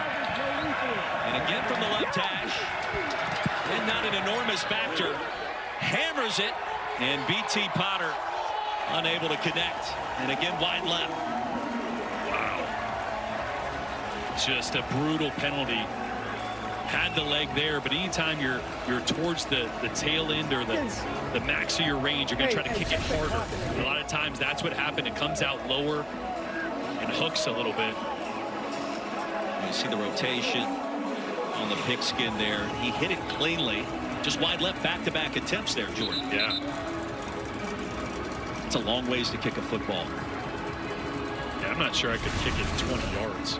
I'm going to be honest. That's one thing. Didn't get that athletic gene. I could throw it, couldn't kick it. So our first half comes to a close. We are knotted up at 7 apiece. The Stallions and the Panthers. Defensive slugfest. And Sam Acho with Skip Holtz, head coach of the Stallions. Sam? Coach, a 7-7 game. What's going to be the message in the locker room for the team? Well, I think we need to get off the field as a defense. We've only had the ball 3 times as an offense in the whole entire first half. We're not running the ball very well. I mean, and we're going to have to open some things up, spread it out. We're going to have to probably throw it a little bit more to be able to get a running game going. So defensively, we got to get off the field. And offensively, like I said, we've only had it 3 times in the whole first half so far. Awesome. Thanks so much, Coach. Over to you, Don. Yep, here with Coach Mike Nolan. Coach, that last drive, not able to get any points off of it. What was going through your mind during that drive? Well, typically we try to get the ball back at the end of the first half in every game that we're in and try to end the half having the ball, which we ended having that ball. But like you said, we weren't able to get any points. About half the time we usually either get a score of some kind, a touchdown or field goal, but we did not today. Defensively, you didn't know which quarterback you were going to see. How do you think that your defense has handled their quarterback? I think okay. You know, like I said, I think their offense really doesn't change much with the quarterback. You know, they always have good players there. So, and he's been able to keep some drives alive, which he did, and he got the score as well. So, you know, he put the ball really right on the money down here in the corner for the touchdown, and so he's certainly competent and capable. Thank you, Coach. Thank you. Now, so much respect between Skip Holtz and Mike Nolan. No surprise, tied at 7. 2 quarters in here in Birmingham, a physical matchup between 2 of the very best the UFL has to offer. After the break, preview the playoffs, plus highlights, stats, and more here in Birmingham, Alabama.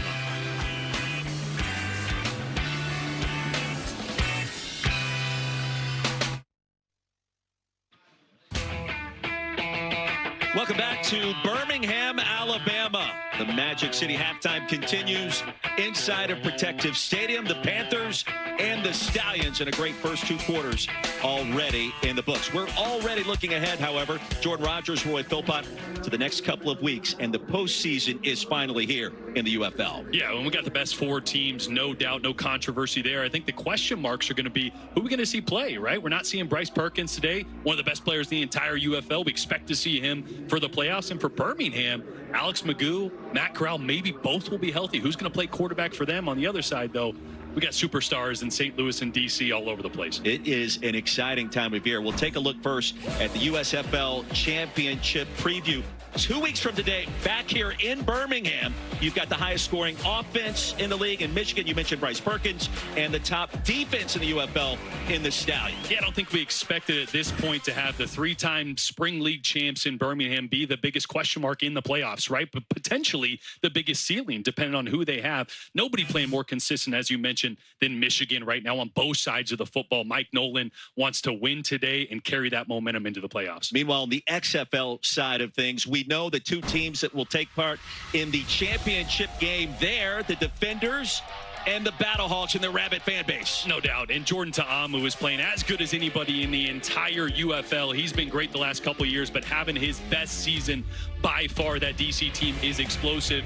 And St. Louis, with Max Duggan taking over, couple of weeks ago, 4 or 5 weeks ago, at the quarterback position, has been lights out. I think he's 5-0 now as a starter. Hakeem Butler has taken the league by storm once again after being the offensive player of the year last year, coming back from injury. That team is getting better and better, and they're peaking at the right moment. Yeah, no question about that. We take a look at the brackets, the conference championship games 2 weeks from today. Panthers Stallions, Defenders Battlehawks, and then the UFL championship in primetime here on ABC on June 14th at 8 o'clock Eastern. Well, of course, it's UFL. We're talking about odds, and we bring in Aaron Dolan, our sports betting analyst. Odds to win the title, Aaron, what are we thinking right now? Well, guys, the Stallions opened the season as the favorite to win it all. But right now we got 4 teams on the board here. And St. Louis is actually the favorite at plus 200. But what's really standing out to me is the fact that the favorite's plus 200. And then you see the DC Defenders at plus 360. It feels like this championship is absolutely up for grabs, with not a huge discrepancy from St. Louis Battlehawks, of course, to the DC Defenders. Oh, a long ways to go, but we're almost there. Mid-June, the UFL Championship. We cannot wait. Here in downtown Birmingham on a Sunsplash Saturday afternoon, the second half between the Stallions and the Panthers. Headed your way next.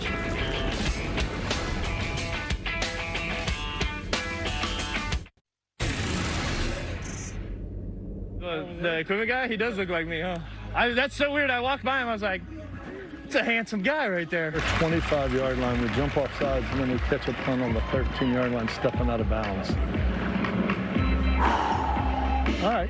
You still gotta hit me. You still gotta hit me. You still gotta hit me. Timeout, timeout, timeout. Oh, first down, never mind. Never mind. Hey, I'm gonna call it anyway, right?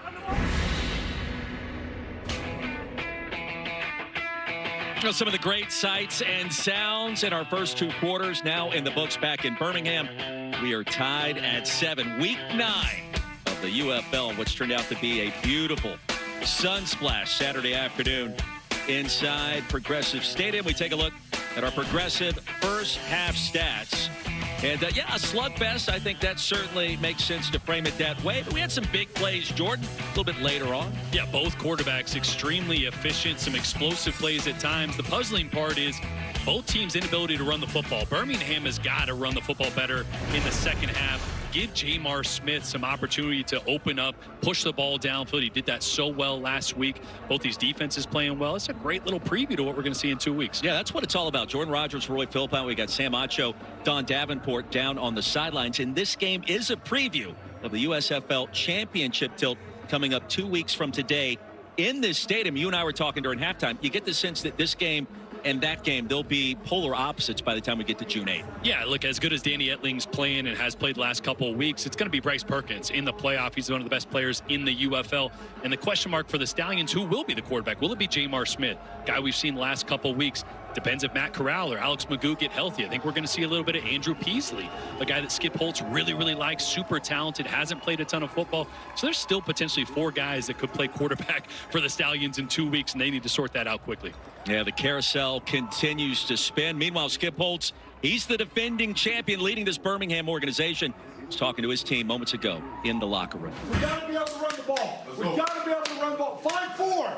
Just find 4. I just can't be in 2nd and 9, 2nd and 10, and no more penalties. Got the holding on the 1 box. We got a holding on a bubble. No more penalties. We've only had 3 shots at it.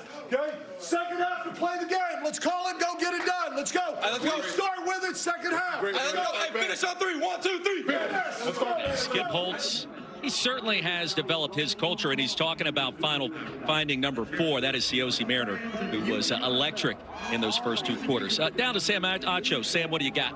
Well, you heard Skip Holtz say we have to be able to run the ball, but specifically he talked about the quarterback run. He talked about Jamar Smith not just handing it on the RPOs, but keeping it. He says the ends from the defense are crashing down, so expect some QB keep on some of the zone reads, some of the RPOs. Defensively, the talk was getting off the field and finishing. They said, hey, it's our division to win, and so that's what I heard in the locker room. Let's see if they do it.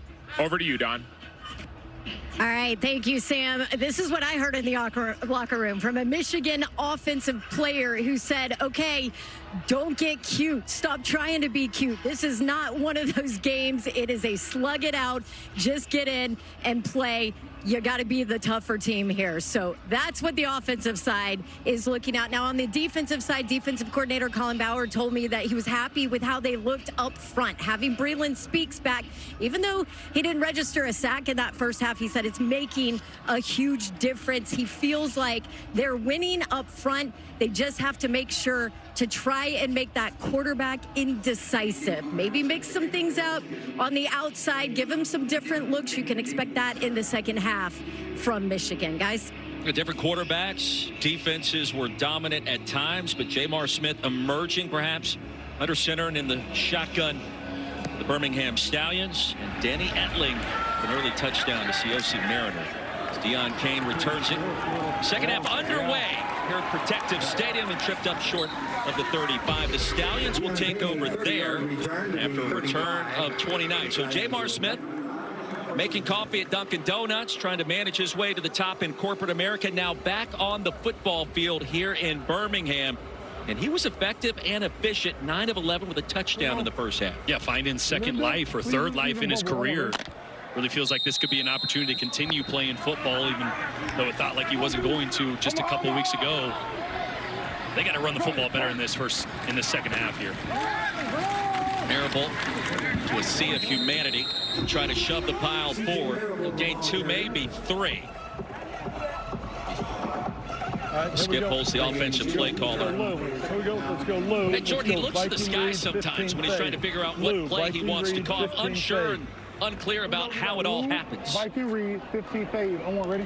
Yeah, Viking read here is going to be a RPO. The quarterback's actually going to have the option for a quarterback draw if he doesn't like the pass routes on the outside. Looks like a light box. He could be running the football here.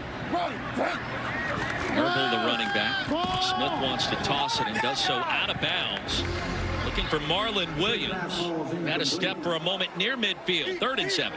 Yeah, just Michigan dropping into zone coverage. You see defensive coordinator Colin Bauer there. Load fish forecheck.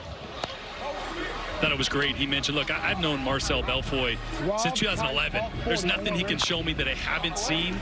So no surprises here today, but it doesn't mean the task is any easier for Bauer to cover this offense. Excuse me, Skip Holtz, not Belfoy. 3rd down and long. Open is Amari Rogers racing into plus territory. And the big gainer for Jamar Smith and the former Clemson standout Amari Rogers. They got 2 Mike, and this Mike linebacker is going to drop to the middle of the field. So Jamar does a great job of throwing the bender opposite of that Mike dropper. Hitting Amari Rogers on the bender. They're happy to have him back from injury, a dynamic slot receiver. Gain of 33. Here come the Stallions, opening possession of the second half. And twisting out of bounds, the running back Marable. Played at Coastal Carolina, gain of 4 more for Skip Holtz. You can't do that, Marcus. Leo Blue, Leo Blue, Leo Blue, Leo Blue, Leo Blue. Leo Blue, Leo Blue. Omaha. 2nd and 6. Marable remains on the field. Linking Jamar Smith. Penalty marker comes in. Movement up front. Double coverage and incomplete. Marlon Williams was there. Reached up a hand. Pass sailed directly over his helmet. Defensive offside, number 90. Sorry, defensive offside. Offside. Defense number 90. 5-yard penalty. It's 2nd down. Pachwai, Benning Pachwai, DuPont, Washington, played for the Huskies. That's a big man. The problem here is Birmingham now a couple times trying to push the ball downfield, but Michigan's in a 2 shell. Birmingham hasn't proven they can run the football, so no reason for Michigan to get out of that 2 deep zone coverage, which is tough to throw the ball over the top against. What do we got? We got 94 jumping in. Okay, neutral zone infraction. Cause a reaction. All right. Yes. Neutral zone infraction. Defense number 94. 5-yard penalty results in the first down. Jordan, that's a second penalty called on Taylor Stallworth out of South Carolina. Mobile, Alabama native, and that's a big one. Yeah, had the roughing the passer earlier in the game. Right. Just helping Birmingham move the sticks. Lion, Seahawk even slant. On one, ready? By the way, how did Louisiana Tech ever think about letting Skip Holtz go back in the day? What a great coach and a brilliant offensive mind and play call. Another story for another day. Two backs in the backfield. Marable sandwiched down near the 20. The ball comes out. Panthers have it. Racing the other way is Alexander. And a foot race. He'll slip down at the 30. Well, he came down awkwardly. Adonis Alexander had a path to the end zone, and he ran out of gas, the former standout at Virginia Tech.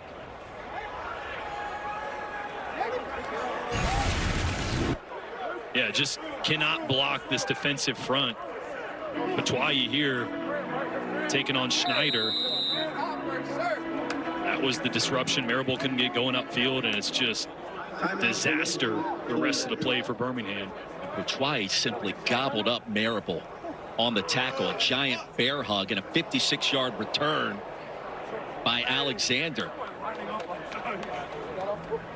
That's a big mitt the 90s got slapping in there on that ball. That's 6'3", 300. And then Alexander is off to the races. Hey, get up. Get up. Let's go. We got a game to play. We got a game to play. All right. So after the fumble, Skip Holtz imploring his team. Still a tie ball game, but now Michigan flips the field in one play as Alexander. Well, it was awkward how he came down to the turf on that return, Jordan. Yeah, former 6th-round pick. He's a really good coverage guy on the outside. And there is Marcel Belfoy, off to coordinator for Michigan.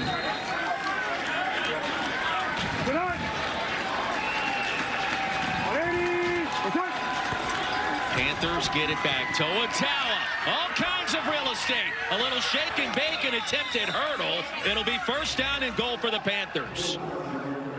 Boy, watch these two linebackers for Birmingham, how close they are. Nobody in this lane, and that's right where the run in Toa is going to go. Great job by the offensive line just sealing off those guys. They already had the angle to wall off the linebackers because of the pre-snap alignment, and that's that first kind of explosive run we've seen from Michigan. Longest run of the game for the Panthers, and now entering the red zone. You take a look at the percentages. This Panthers offense. 72% of the time they're reaching pay dirt. Toa, 3-time All-Mountain West Conference selection at Nevada. He's going to pick up 3 more. Second and goal. I just love watching Toa. He runs every single time he touches the ball like he's left trying to prove tray. something. Like it could be his last. Zing. Rip Bad zone, intentions. Snap. Yes. Straight off the golf left course. Tray, zing. Rip zone stop. 15 seconds. All in plays. Marcel Belfoy. Hurry. Play clock winding down. To Toa again. Fake it to him. Dump off the screen to the tight end. There it is, Gunnar Oates. And the touchdown, Michigan. Second of the season for the former Eastern Michigan standout, Gunnar Oates.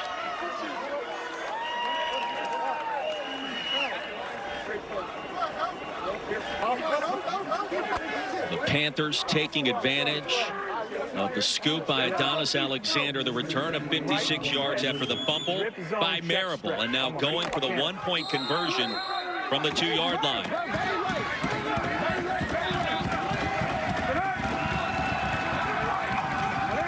28 yards in just 3 plays after the turnover.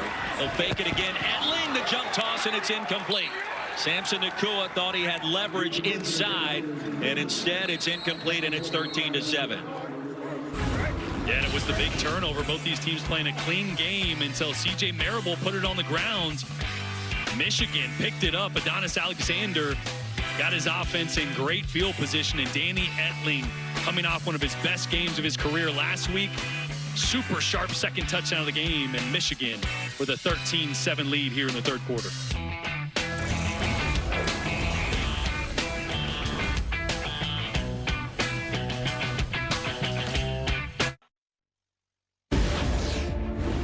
The Michigan Panthers have officially clinched a berth in the 2025 USFL Conference Championship. Congratulations, Daryl Johnson, Executive Board.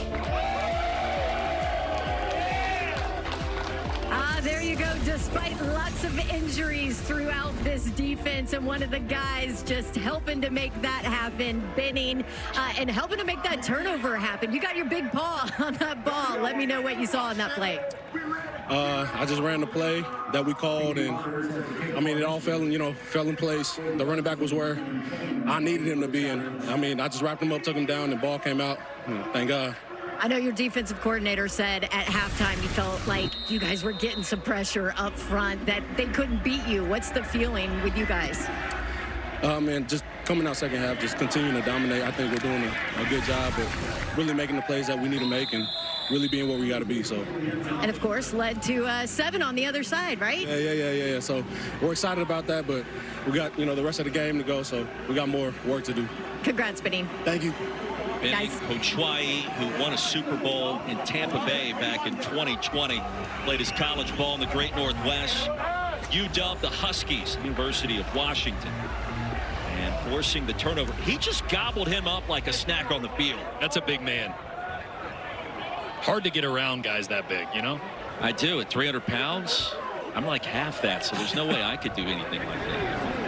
Skip Holtz back to the drawing board here. He's never lost to Mike Nolan in Michigan. Mike, what I'm saying is, I'm just asking, do we need to, how do we attack He them? goes more on gut instinct what are and we feel trying as to do? opposed to the play sheet. We talked about that briefly. A lot of guys play it like a script. 18 to me is better You than hear him 14. talking to his support coaches right now, trying to sort something out. 18. Roundtree, the running back, he'll motion out, empty backfield for Jamar Smith with time and zings it. And it came in low and incomplete. Deon Cain trying to come back to it. The play good coverage by Let's go, Rob Celtic, 24. Rob Celtic. Rob Celtic, 22 smash. Rob Celtic, 22 smash. Rob Celtic, 22 smash. And see, that's what he does a lot. He's not looking at his chart going, okay, it's 2nd and 7. This is what I wanted to go to. He's just feeling it and going, okay, here's what I think I want to do. Okay, let's call this. Is that normal? The good ones do that the best. Just wondering on 2nd down, play action. Jamar Smith kind of shovels it forward. Pass will be corralled near the 39. So do we have a completed pass? In a 3-yard Yes, sir, gain. we do. Okay, what do you have? Got holding on 56. 56. Offense, we're going to go 10 from the Previous spot. Yep. Yeah. Holding. Offense number 56. 10-yard penalty for the previous spot.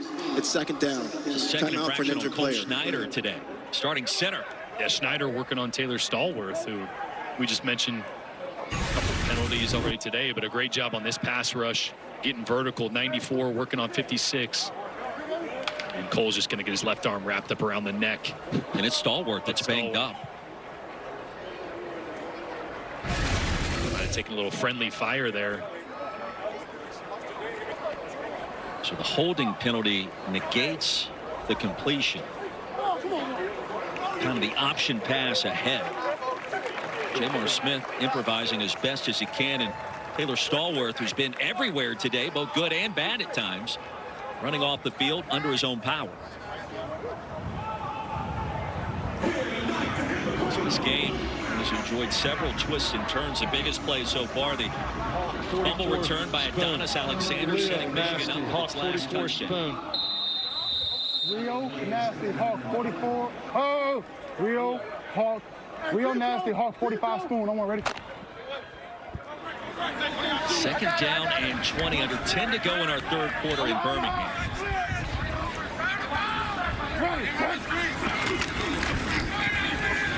Now it's Smith who fell down. Turf Monster got him, who crawl ahead across the 20. I think that time he just sensed the pressure, heard the footsteps. And a loss of 4. TJ Carter's going to be credited with chopping him down there.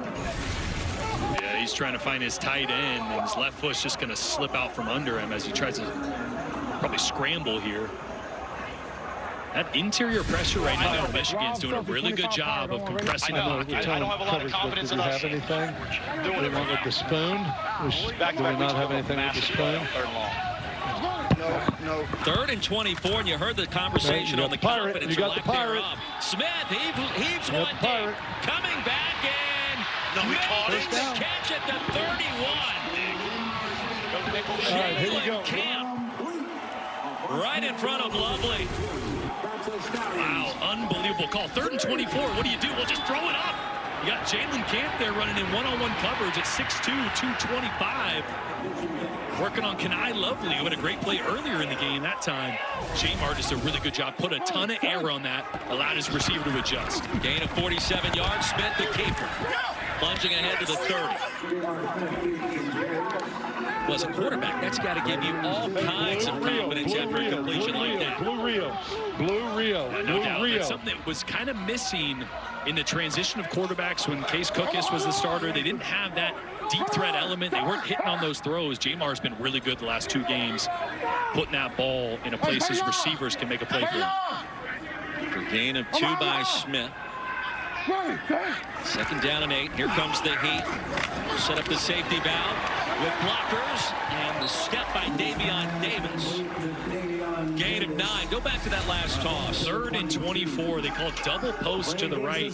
The safety takes the inside post, which is why Jalen Camp on the outside is wide open. Again, the ball just barely underthrown, but that's okay. Put enough air on it, your guy can adjust, right? The worst thing there is to overthrow that by 2 or 3 yards. Not even give your guy a chance. Jamar Smith, 13 of 17, $181 and the touchdown. He's telling guys where to go in the backfield. Marcus Ball had to move around. Jumbo set, it's play action. Smith, laser beam, and it is, let's see, off the carom. Mari Rogers thought he caught it cleanly. It would be a gain of 11, and let's find out. Yeah, Arnold Tarpley does a great job of reading the eyes of Jamar Smith, redirecting and breaking up that ball. Trying to sneak Amari Rogers backside, get everybody flowing front side, get the quarterback's eyes wide. But Tarpley did a great job of stopping on a dime and redirecting. And we set for now because it did hop off the turf and a clear incompletion. And it took this veteran officiating crew a moment to arrive at that conclusion, but the correct one. Tarpley, some violence there. SEC on ACC, if you will. Comeback route, Deon Cain. Ushered out inside the 15. Shocking, Deon Cain catches a ball that's not a touchdown. His previous 3 receptions, all 3 of them were touchdowns. This time they respected him, gave him some cushion at the line of scrimmage, and Jamar took it. What does that mean? 3rd and 2. Okay, here we go. 3rd down and 2 will catch everyone by surprise on occasion. Approaching 6 to play in the 3rd. Borderline option pitch, Roundtree to the edge. Roundtree inside the pylon for the touchdown. And a patient finish for the former Mizzou standout. Boy, watch Amari Rogers out here. He's going to come into your screen. The ball is going to try to get on the perimeter here. Watch Amari Rogers blocking the slot corner there and letting him go at the opportune time. Not getting a holding call, letting him go so Larry Roundtree can turn the corner there. It's a great job by a veteran wide receiver. He's played a ton of football at the NFL level. Former 3rd-round pick of the Packers. How about Rogers and Jalen Camp out of Georgia Tech, springing Larry Roundtree the 3rd for the touchdown. Tied at 13. The Stallions would go for the 1-point conversion, and it's Roundtree. Tries to power his way towards the goal line, and no. We're shoved back inside the 1 by Whitehead. Whitehead and Kai Nakua. Former all UFL safety coming up there and coming up with a big stop at the goal line on the conversion to keep this one tied. Whitehead up to the challenge. This presentation of the UFL will continue after these messages and a word from our ABC stations.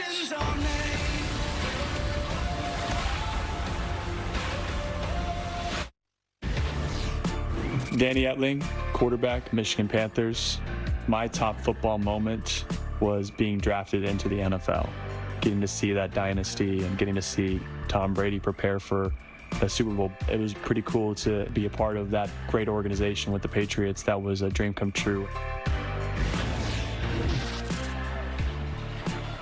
And a great shot there with the GOAT Tom Brady and Danny Etling right there in the middle. Former 7th round pick of the Patriots back in 2018 and the Super Bowl champion as well during his time in Foxborough. Yeah, he was with the Panthers last year for a period of time. 2021, he spent time on 7 different rosters. He's been a journeyman, but he's proving last week and this week that he can be a backup in the NFL. Because in order to do that, you got to be able to step in when you don't have reps, when you're not ready for it. You got to be able to perform up to the caliber of the starter.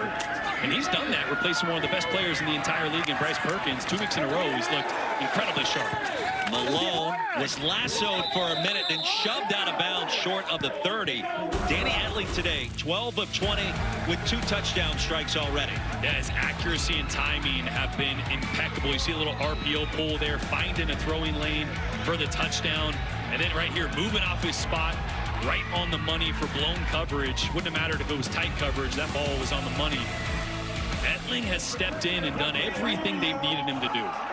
He's done it a little different than Bryce Perkins, right? Bryce made a lot more plays with his feet, but Danny is this offense not skipping a beat the last 2 weeks. It's amazing, too, because he talked with us this week about how grateful he is to have the kind of career he's had so far, spanning all of those teams in the National Football League, and now the Michigan Panthers in the UFL.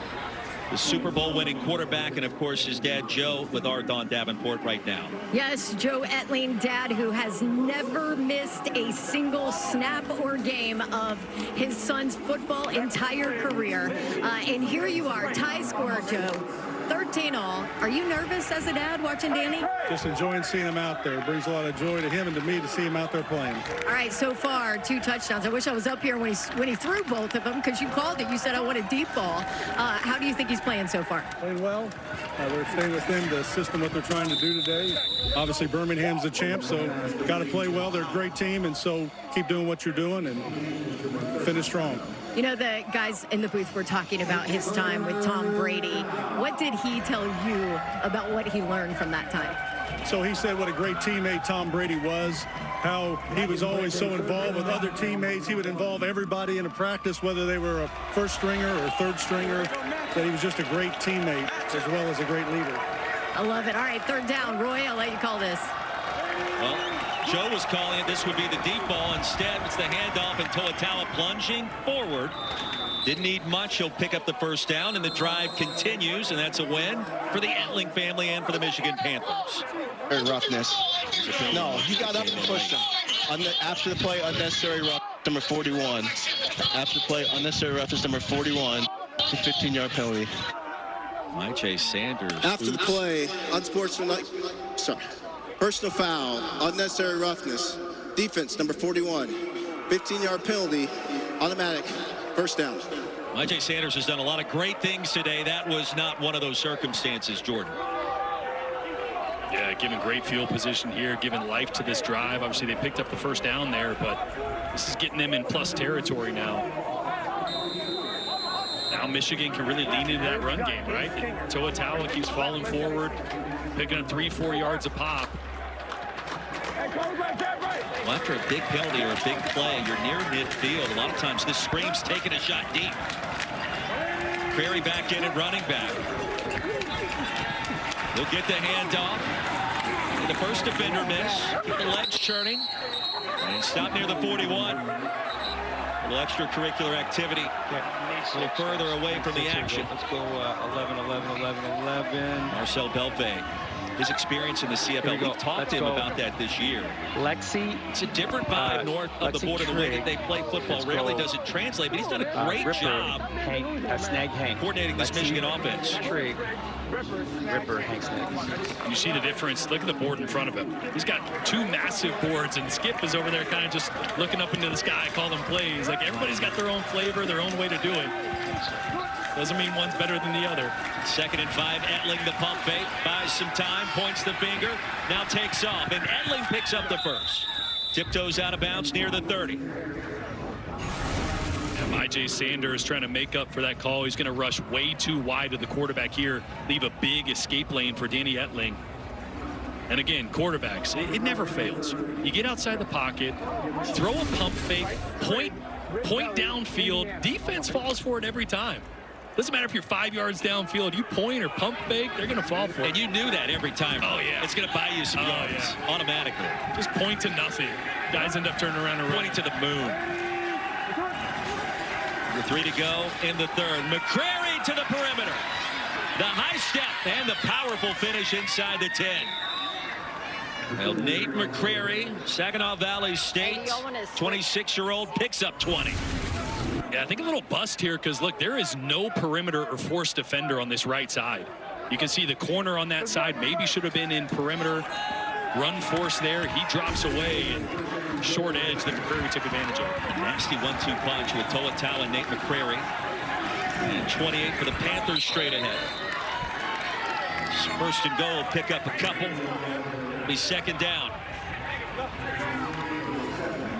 Well, if you're Michigan, you have found something. A couple of running backs.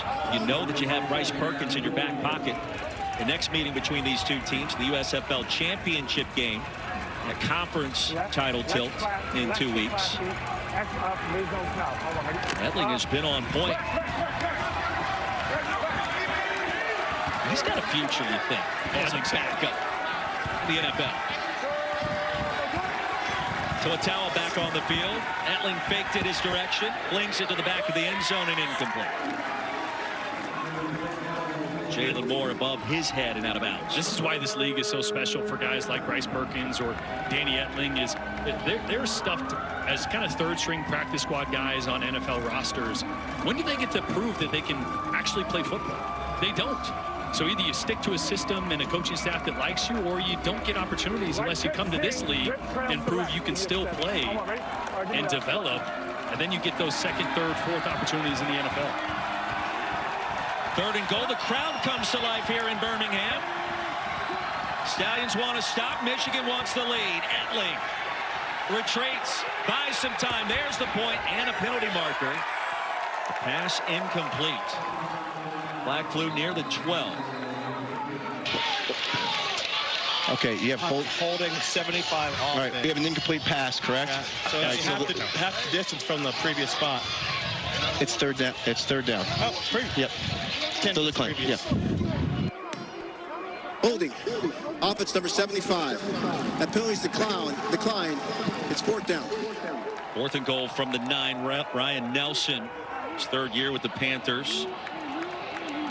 Starter at left tackle, the guilty party. Yeah, it's tough. Protection was really good, but as soon as quarterback breaks contain there and gets out to the left side. You missed the read, Gary. And you see Belfay. He's watching back a play, saying a read was missed somewhere. The pain is real for him, right? It's the worst. The best and worst thing is those iPads. Because right away you can see who messed up, what you did wrong, which is great, but it's also so frustrating when you thought you had a play right in front of you. B.T. Potter. 25-yard effort. And splits the pipes. Michigan back in front. Panthers have never defeated the Stallions. They've got a chance to do it here today with 54 ticks of the clock remaining in our 3rd quarter. It's getting a little chippy down there. Activity.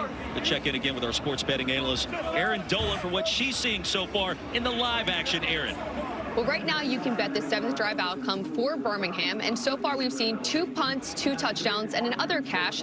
What's interesting is last week when we saw them play, they went 3 for 3 in terms of field goals attempted, so we haven't seen that one so far. And as for, of course, Smith, he's hit over his completions prop, and it's just 9 passing yards away from hitting over his passing prop as well. And these odds right now are available on ESPN Bet.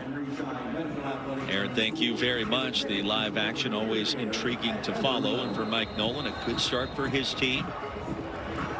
For Skip Holtz, there is work to do, and these two teams will meet up again in 2 weeks in the USFL Conference Championship. Winner of that game advances to the UFL title game the following week, June 14th in primetime on ABC at 8 o'clock Eastern. There you see the 3 o'clock start between Michigan and Birmingham right back here at Protective Stadium. So the second game of the expected trilogy between these two. Week 2, Birmingham won up at Ford Field by a score of 21-12.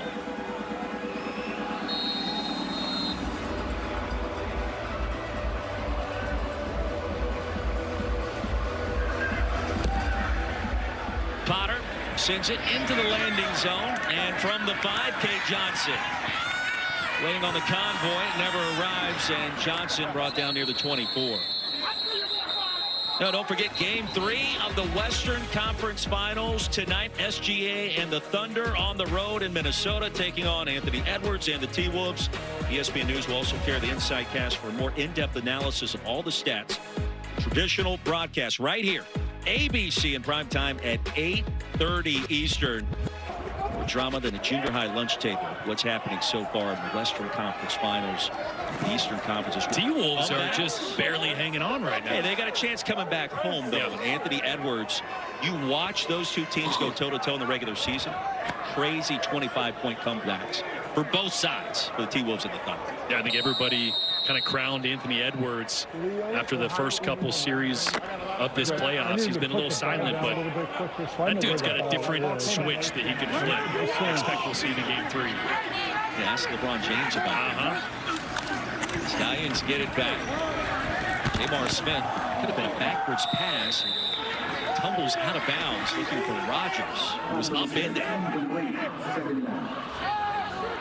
All right, here we go. Come on, Jamar.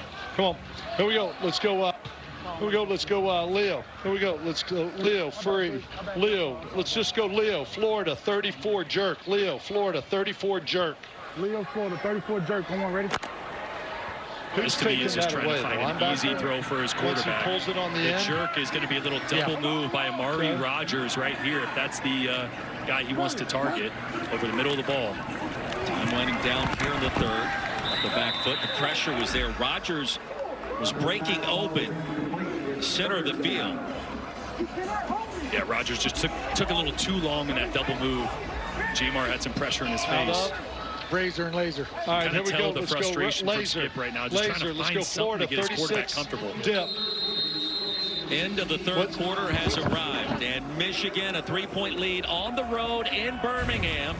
Skip Holtz talking with Deon Cain, getting a little chippy between these two in an emerging rivalry in the USFL Conference of the UFL this spring, and a great one. And we bring you back for the start of the fourth.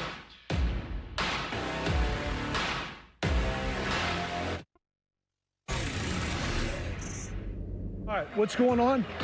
I'm trying to tell him just to control the fight. It's go turn in, but I'm telling him to say, just control it, watch it, break it up. He told me that you're questioning their integrity. Okay, just leave the officials alone right now. Don't talk to them right now. Let's not get a foolish penalty. That's what we're doing.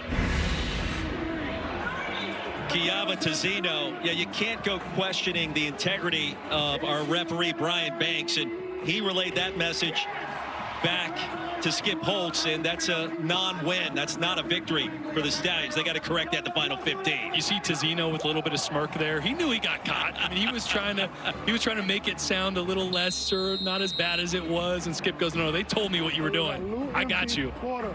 53 Larry smash. We had a great conversation with him earlier this week. To start our fourth quarter, 3-point game. Jordan Rodgers, Roy Philpott, Sam Acho, Don Davenport on the sideline. And a 3rd down and 10 coming up for the Stallions. Wrong end of that 16-13 score. Jamar Smith steps up, unloads deep again, man-to-man coverage. The comeback, caught off the carom, cleanly to the end zone. Are you serious? They're going to say he was down right now inside the 20. It was Cade Johnson. Jordan, he may have caught that football twice for 57 yards. Unbelievable concentration. Kind of story of the day. Ball just a little underthrown. Johnson does a great job tracking it and keeping the concentration all the way to the ground. Just an unbelievable effort. Boy, and again, Kenai Lovely in good coverage, just getting lost a little bit. I mean, you can't blame him there. That's just a better play by Johnson to stay focused on that ball. It's a delay game. Okay. Yeah, you got to delay this game. This has kind of been Jamar Smith. I just mentioned how Holtz showed a little bit of frustration. He's trying to figure out how to get his quarterback in rhythm, kind of like last week. I don't know if you listened or saw the broadcast. Skip's going, throw the Yahtzee. What are you doing? Calls a timeout. He's frustrated with Jamar. Then Jamar throws a touchdown next play. Because kind of like what we just saw. Because of the whistle. So I can't challenge that. There. Oh, I see. I just got a delay over this. There was contact as the ball was being corralled. Then he established possession. I'm not sure he was ever touched. Right? I cannot challenge that, right? Rob. And so what they're saying is never got touched. Didn't have possession there. Now he's not touched, goes to the ground. If he didn't touch Lovely there, he is live to get up and run. I think what the refs are saying is that the whistle was blown, so people are stopping. And so I think he's saying I can't award the touchdown there because we blew the whistle and guys are stopping. If I'm right, Mike, is that what was going on down there? Phoenix even. Yeah, I think they were. Now the thing is, after he has to be touched after he got control of the ball, which he did with the hand and then the knee on the foot. So even though we thought it might have been a legal advance, the officials made the right call on the field. Mike Carrera in the Horizon Command Center, the VP of officiating. So he had a better look than we had, right? He's saying he was touched, he was going to the ground. So it was the accurate call to blow the whistle there and call him dead. And there were body parts flying out everywhere, so it's difficult to ascertain exactly if that was clean. Off the second carom, it touched both players before Johnson is able to get it down, and perhaps there was contact with the leg with Lovely that prevented the touchdown. So after all of that, it's 2nd and 9. The legend of Jamar Smith. And the screen pass quickly brought down inside the 20, and a loss of a yard to Cade Johnson. Come on, Kay. You got 3rd and 10? Okay. All right, here we go. Let's go. Here we go. Let's go, Rob. Here we go. Let's go, Rob. Let's go, Celtic. 48 stop. Well, let's go. I tell you what, go Rob. Go Atlanta. Viking Reed 12. Viking Reed 12. Jordan, this is where Jamar has been off the charts. 3rd down and long. He's got him where he wants him. Quarterback draw. There goes Smith. Needed one blocker. He got it. And upended near the 6-yard line by Nakua.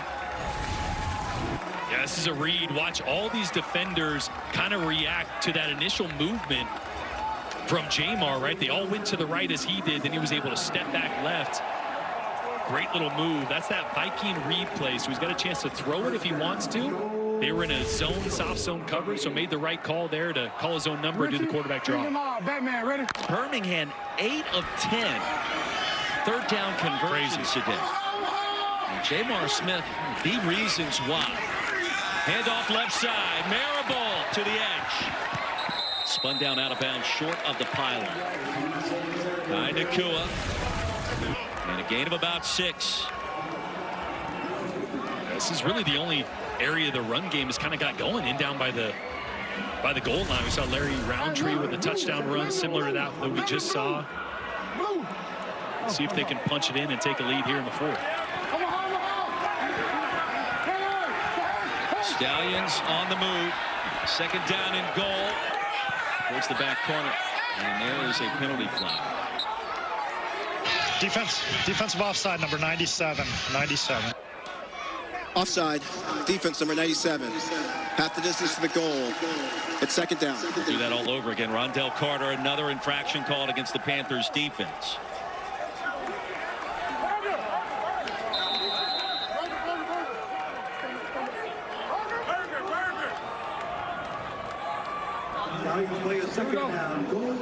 So second and goal from inside the 1. Comeback kids at it again, trailing Michigan here at home by 3. Power backfield. And a handoff across the goal line. Larry Roundtree got there. And the Stallions in front 19-16. What an answer from Jamar Smith in this Birmingham offense. Larry Roundtree getting his first touchdown of the year, falling forward. But it was the big play downfield, the circus catch from Cade Johnson that set up this touchdown. And I tell you what, we talked to Skip Holtz this week, and he kind of made it clear. I'm going to play 2 quarterbacks. I want to see Andrew Peasley. Winning's important, but I didn't get the feeling that winning was everything in this game. Granted, they're going to play each other in 2 weeks, no matter what. It feels like he wants to win this game. It feels like it's going to be Jamar Smith for the rest of this game because he's proven it. It's a great point by you. We expected some of Andrew Peasley. Coach told us he wanted to see what he brings to the table. The 1-point conversion in that back corner. And it's hauled in by Jordan Thomas.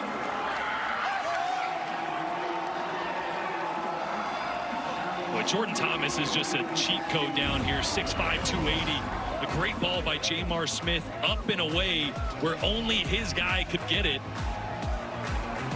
20-16 our score, 11:23 to go. This presentation of the UFL will continue after these messages and a word from our ABC stations.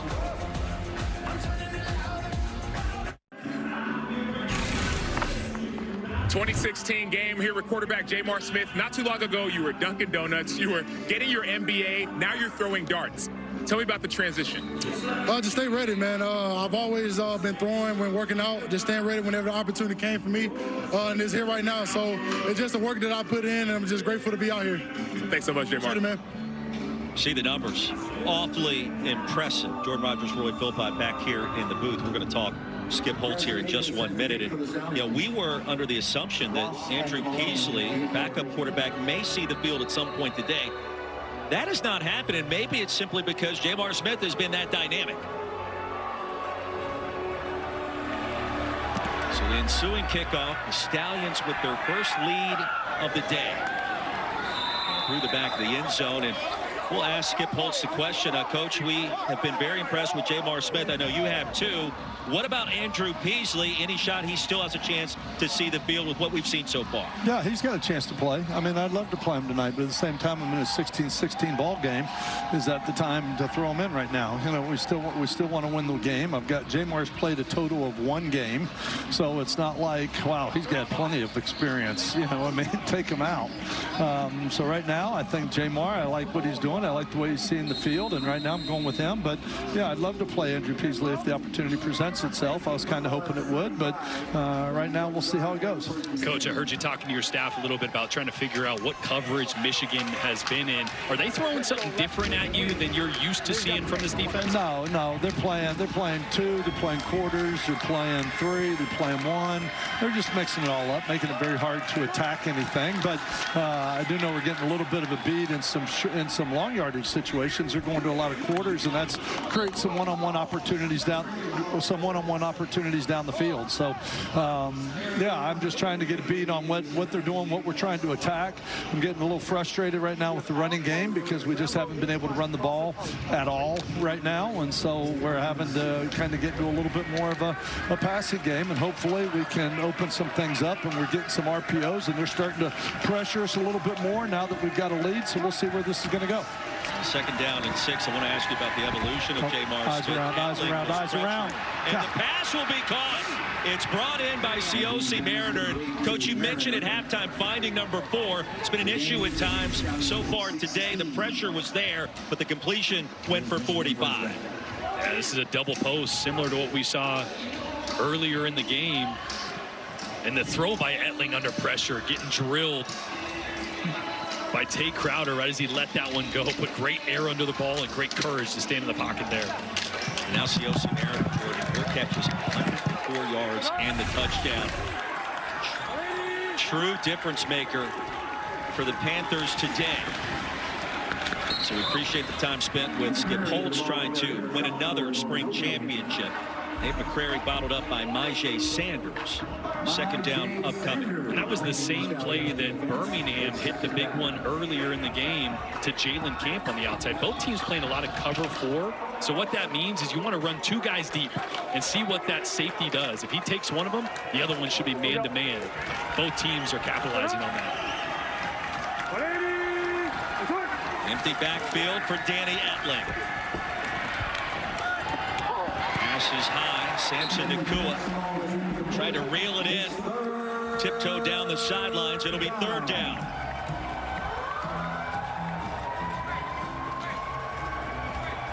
Headset came off pretty quick on that completion and a gain of 45. Michigan in business, trailing by 4.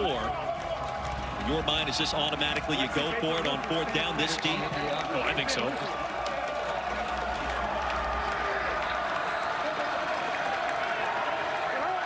Now, not if it's 4th and 10. It's 4th and short. Etling needs a couple of yards to make it interesting towards the end zone and at the 1-yard line. It'll be 1st down and goal. Jalen Moore picks up 15 on 3rd and 10. Watch this safety to the field right as Etling's letting this ball go. He throws this on the back hip away from the safety, away from the corner playing over the top. That throw is ridiculous. And a great adjustment by Jalen Moore to bring that in off the back hip. That is big time from Etling. That's the toss you show to the NFL later this year. Had about a 2-inch window and he made it work. Straight ahead and stopped. Behind the line is Toa Taua.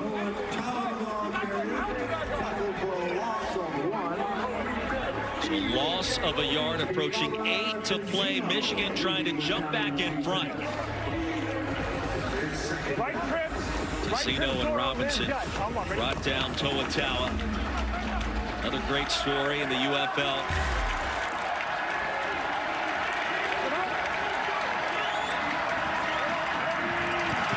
Casino wants all of Etling here.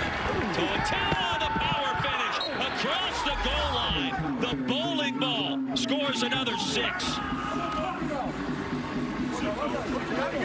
Boy, there's one guy you don't want to meet one-on-one at the 1-yard line. It's Toa Taua, and A.J. Thomas is going to be right in position, but 35 never gets brought down by the first guy. I mean, look at the violence that he has, putting his head down, shoulder into A.J. Thomas, and falling forward. I said it earlier in the broadcast, Toa Taua is the heartbeat of this football team. The intensity, the purpose that he plays with, especially without Perkins on the field. He's the guy. Panthers back in front. They'll go from 1 from the 2. Play action, Etling to the tight end, and no, Hicatini bottled up.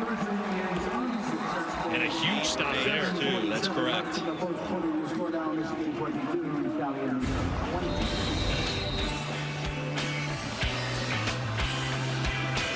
Look into the flats, the tackle, and the lead is 2 halfway home in a very entertaining 4th quarter.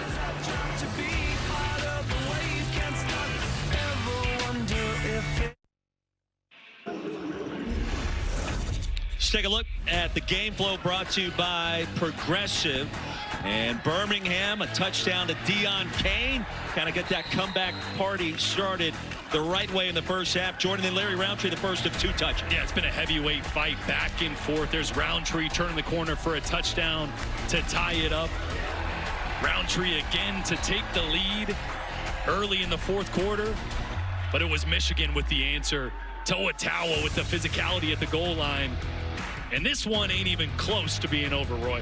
A.J. Thomas, tremendous season, second most in the UFL in terms of interceptions. Got knocked back to Kalamazoo, Michigan by Toa Taua.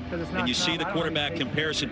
Outstanding play in the backfield for both sides. These two guys are playing like playoff quarterbacks, and they might not even be the quarterbacks we see in 2 weeks for either of these teams. Definitely not Danny Etling. If Bryce Perkins is healthy, it'll be him. But Danny Etling showing he's every bit as good as anybody in this league and leading the team deep in the fourth quarter against the three-time champs right now. They reverse it back after the kickoff was caught by Johnson, and Isom gets across the 30. And Jamar Smith, what a story, what a personality, and what a dynamic force on the ground through the air. Third down and long today, no problem for number one for Birmingham. Yeah, but the reason they're in some of those third longs is that it hasn't always looked perfect from Jamar. There's been a few misses here or there, whether it's a read or just an errant throw, but that's Jamar. Because in the biggest moments, every time he is answered.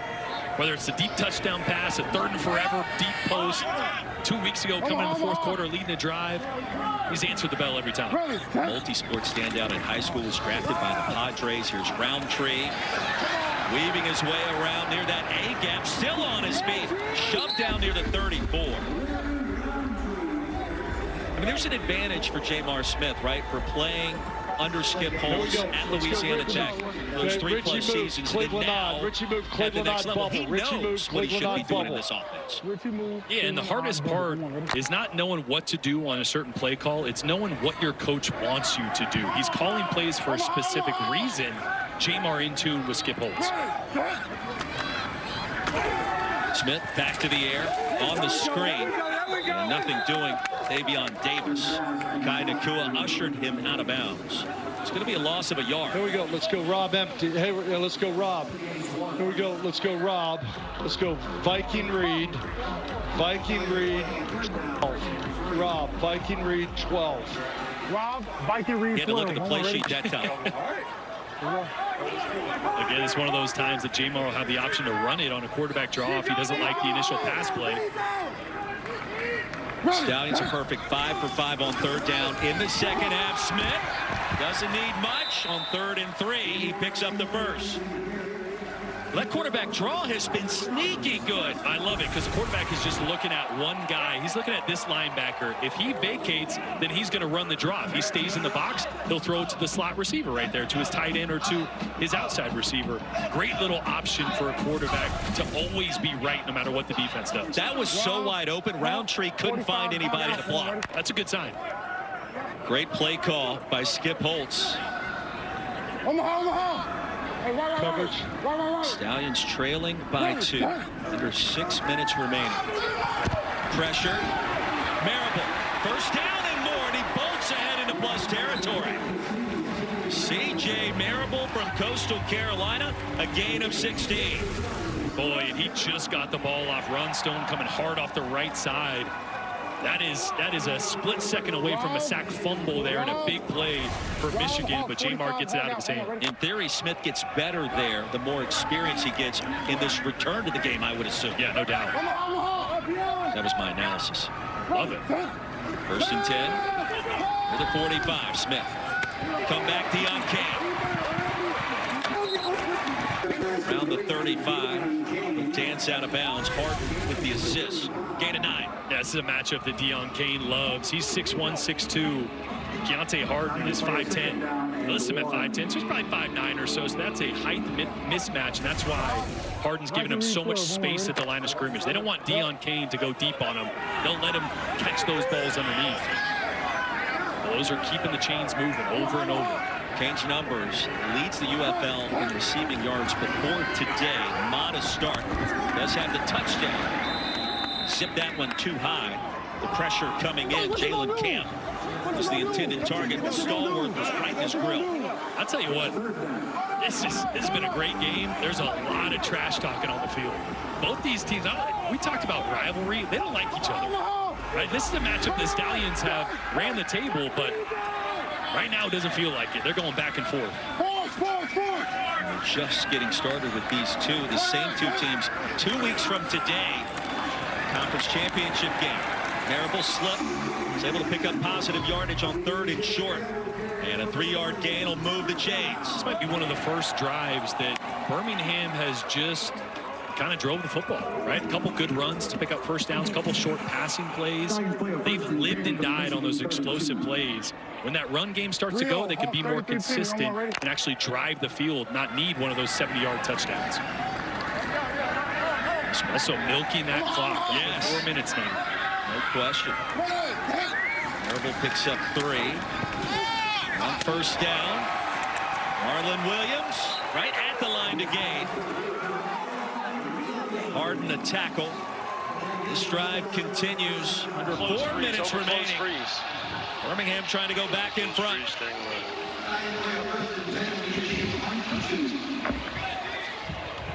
He's just taking his time. But for Colin Bauer, you're trying to find a way to prevent some of these passing plays from occurring. This possession, that has not happened. Skip Holtz has been one step ahead. Not. Empty backfield. We've seen Smith take off before here. Not this time. It was batted down. And Williams on the slant wanted that one. Noah Dawkins got a fingertip on it. He's going to let you know that was him, too. You want to throw it, Coach? I don't have time for a discussion. What do you like? Here we go. Let's go, Rio. Here we go. Let's go, Rio. Let's go Seahawk odds, cat. Seahawk odd, cat. Rio, Seahawk odd, cat. You want to run or pass? So he calls an RPO. He's going to push the decision to Jamar. I can't decide. That gave me goosebumps right there, that response. Smith wants to run it, and on 2nd and 10 across the 20, that's it. Willikis with a tackle. Well, Noah Dawkins jumps right up into the passing lane. Jamar trying to throw that ball. Hey, are we getting a lot of man? They're changing it up. That one there was cover 3 again, I think. I know. I don't want to run flop into cover 3. All right. Timeout called by the Panthers. All right. Skip Holtz has been debating everything externally. This has been magnificent. What we're doing here, what I want to do, I want to get a zone on one side and I want to get a man beater on the other. I'm thinking going Louise. I want to go 49. Flop. I want to go flop. I want to go Louise, ZN, Florida, 49 flop. Hey, tell him to run turn on the right. Okay. Louise. Did you see there was some discussion? Are we getting man or are we getting cover 3? Are we getting man or zone? So he's going to give Jamar the option of man on one side and a zone concept on the other, depending on what Michigan comes out in. There's a lot happening with Jamar Smith just to figure all of that out before the play is executed. And based on these guys right here, it looks like zone to me. Camp went in motion on 3rd down. Smith complete. Deon Cain made one man miss towards the goal line. Did he get there? He sure did. What a play call.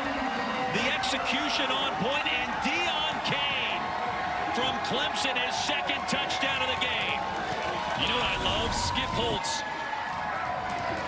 Holtz, and you see it's going to be zone coverage, all the soft guys on the back end, but I love what Skip said right before Jamar ran out to the huddle. He said, give him a turn on the far side. A turn is just that 8 to 10 yard stop route for Deon Cain. They've been soft on him the entire second half, giving him free access or giving him space at the line of scrimmage, and Jamar took advantage of it there, and Deon did the rest. Kai Nakua went for a ride. Deon Cain reaching the end zone.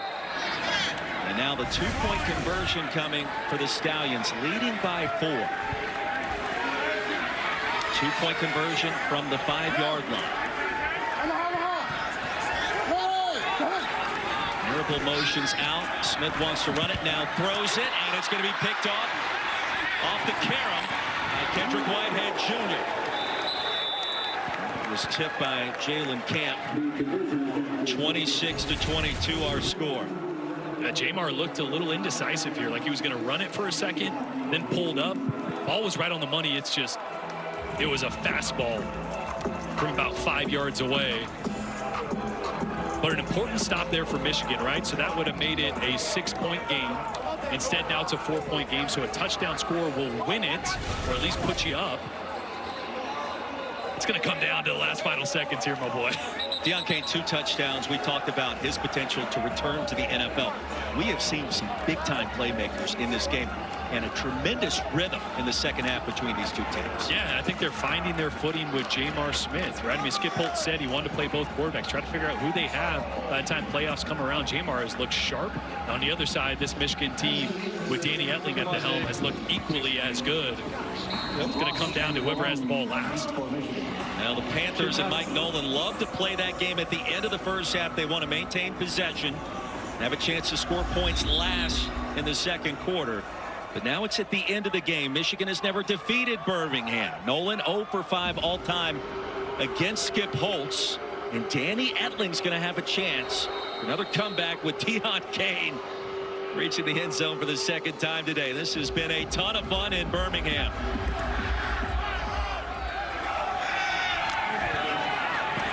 Here's Malone from Beavis. Hit hard, crossing the 25. Well, keep in mind, one of these two teams is going to be in the championship. The UFL Championship presented by Underdog will be back in St. Louis on Saturday, June 14th, 8 o'clock Eastern, right here on ABC. Tickets start at just $29 and are available at UFL.com/tickets. Gateway to the west here in the Magic City. Work to do, and Michigan has scored on all 3 of its second half drives today. Empty backfield for Etling. Pass is caught, and the drive starter near the 35 for Jalen Moore. He's still on his feet, never came down. They're going to give him 11 yards and a first down with a 2-minute warning coming up right now. More drama in Birmingham. 2 minutes to go. Michigan on the move. This presentation, the UFL, will continue after these messages and a word from our ABC stations.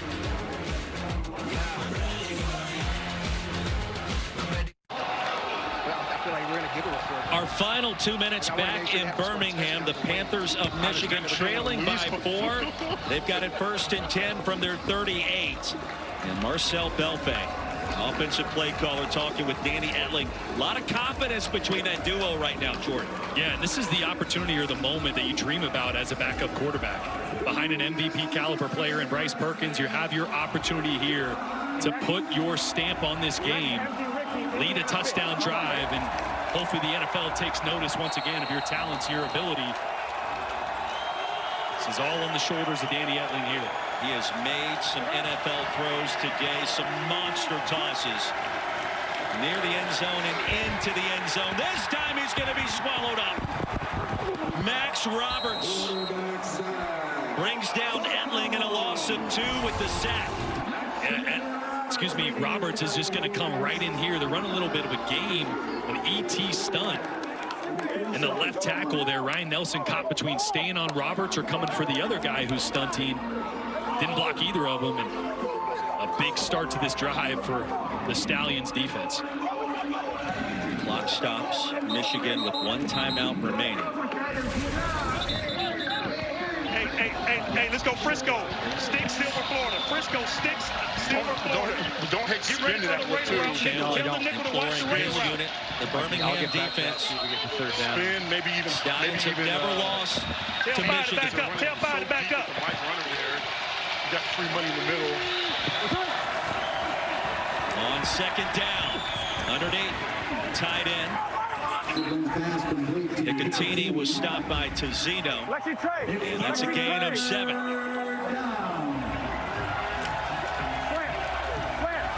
Panthers now with pace. 3rd down and 4. 90 seconds to go. Etling. Pressure right in his face. He'll sidestep it. Float a pass, and it's caught. Mariner. And C.O.C. Mariner. 5th reception. A gain of 10 and a chain mover. Yeah, and you really want to keep this final timeout if you're Michigan. Remember, that's the only way you can use your challenge. So effectively, you play this like you don't have that timeout. Interesting strategy when you talk about the super challenge. Nicotini across the 40, still in bounds, and then now he goes out short of the 35. That was a great job 2 plays ago of Danny Etling buying time, looking back towards the middle, threw a touchdown last week like that to Malik Turner, this time finding Mariner.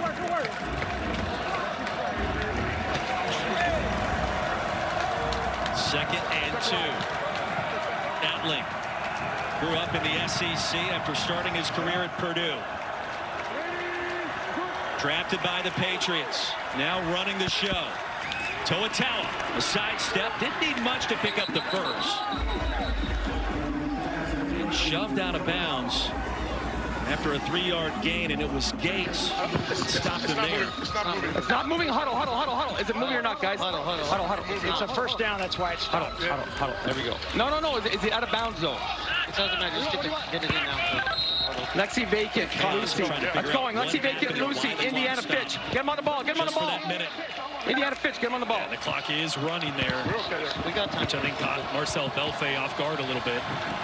Still with the timeout in the back pocket. Challenges preserved. Etling wanted to go long. Nobody available. Surveys the pump fake and out of bounds. Short Toatawa. Heavy pressure, Myjai Sanders. Boy, he did a really good job of not trying to throw back across his body to Hikatini downfield. There was a corner out in front that Etling didn't see. Probably would have been an interception. Lucy spin smash.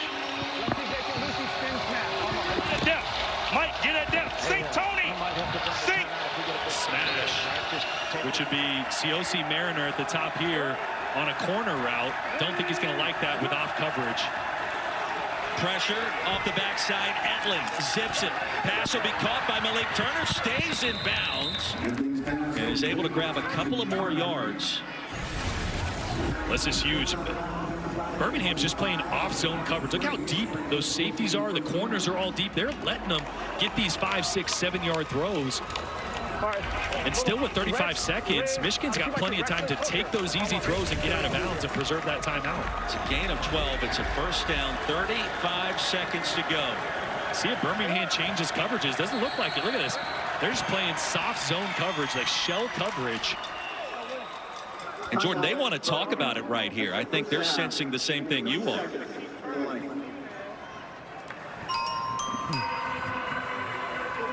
Hey, listen, I have a timeout. Danny Etling with time. I don't need to save it, okay, Marcel? I have a timeout. Don't need to save it. So Danny, I'm going to change my call. Go ahead, John. You got something? No, I would say lucky trade. They're going to play that same coverage. They might change it, though. Yeah, no, I'm good with this. Let's go Rex, Liz, and let's go with Hank, Indy, just in case they play single high 3, okay? Rex, Liz, Hank, Indy. Rex, Liz, Hank, Indy. So obviously Hank, anybody that watches football knows football. It's going to be curls. Going to be a tight end or an inside receiver curling over the ball. The outside guy will have a curl and a flat route. So again, trying to take advantage of the soft zone coverage that they're getting. First and 10. You heard the conversation about the timeout. Mike Nolan told his offensive play caller, Marcel Belfay, we got it, we can use it. We're not holding on to it. On first down, more pressure. Etling across the middle. Toatawa. Power his way down to the 20, so a short gain. And now just 25 seconds to go. 3 yards on the completion.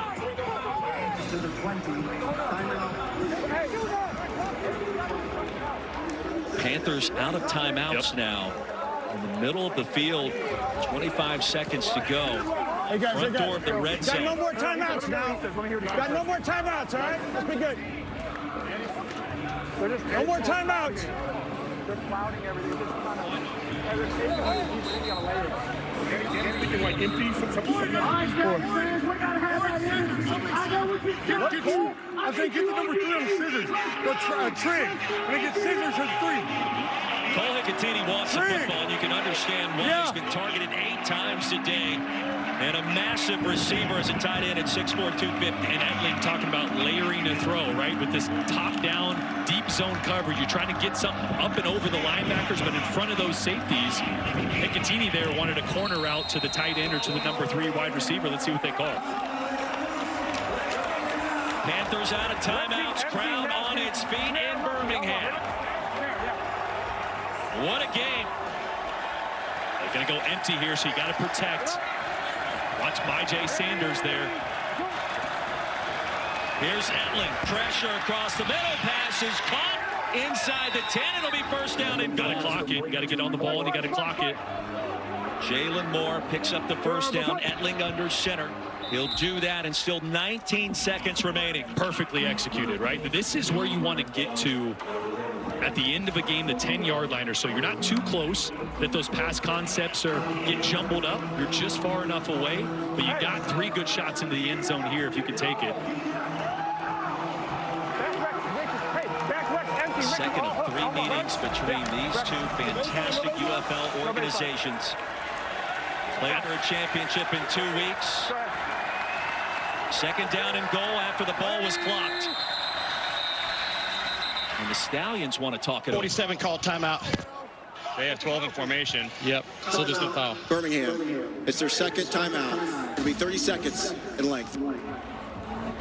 Birmingham had too many players on the field. 12 were on the field. And Skip Holtz realized what was going on there. The timeout was called. They're fortunate not to give up 5 free ones. Yeah, 12 on the field. It's a bold move, Cotton. Good thing they called a timeout there. Don't want to give them any free yards here late in the game. But for Michigan, the go-to guy has been Siosi Mariner. 6'2", 190 pounds. He's got great range. And you just heard Etling say nothing short of the end zone. They don't want to catch this short of the end zone, have to try to hurry to clock it, then you lose one. Everything from here on out has got to be throws into the end zone. And Jordan, with 19 seconds to go, you got 3 legitimate snaps to try to score the touchdown. Can't waste one of those short of the end zone trying to clock it. Ross motions out, empty backfield for Danny Etling.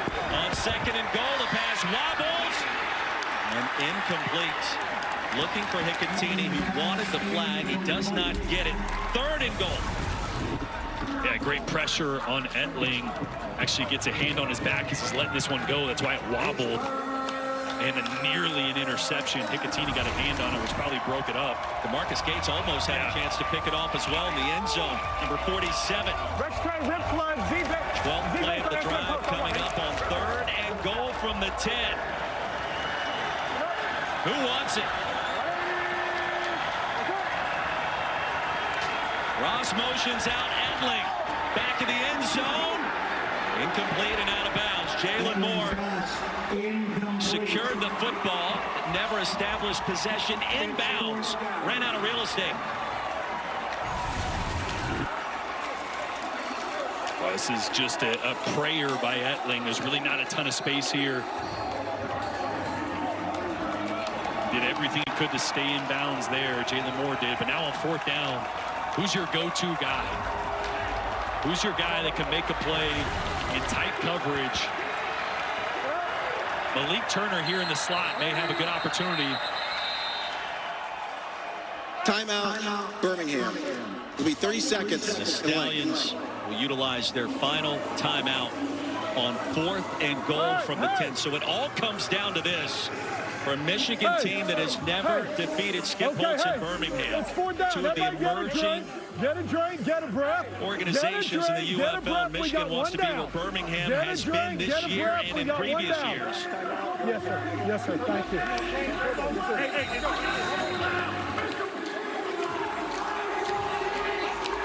And you wonder what kind of pressure will Birmingham try to dial up against Danny Etling? Both sides out of timeouts.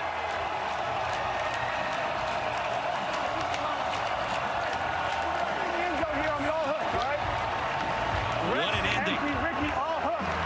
All hooks, so everybody's going to get 4 yards deep in the end zone. It's what matchup do you like? All these guys are going to try to get 4 yards in the end zone and just put it on somebody's numbers. Here we go. Fourth and goal. Etling heaves one. End zone. Incomplete. Birmingham holds on. Shaheem Carter swatted that one away at the last minute. And the Stallions do it again. Great coverage at the end. I got to say, I don't love the play call. Right? All hooks. You got everybody just running straight and turning around. You're not stressing the defense. Look, defense is just standing still, waiting for everybody. No one's crisscrossing. No one's threatening leverage. don't love it, but at that point, you're just trying to hope somebody can get in front of a defender and make a contested catch. Danny Etling comes up just short at the end. A heck of a game by him and a big stop by this Birmingham defense, who has been the reason they are where they are. 5 quarterbacks have played for Birmingham this year. The defense has been the consistent all year. Shaim Carter played his college ball at Alabama. Hicatini thought he was going to be open for a minute. He was not. Birmingham wins and covers. And our final score of 26-22. And what a thriller here at Protective Stadium. Again, always going to be a battle when these two go at it. Always going to be a battle. Great respect for you, Mike. Great respect for you and your team.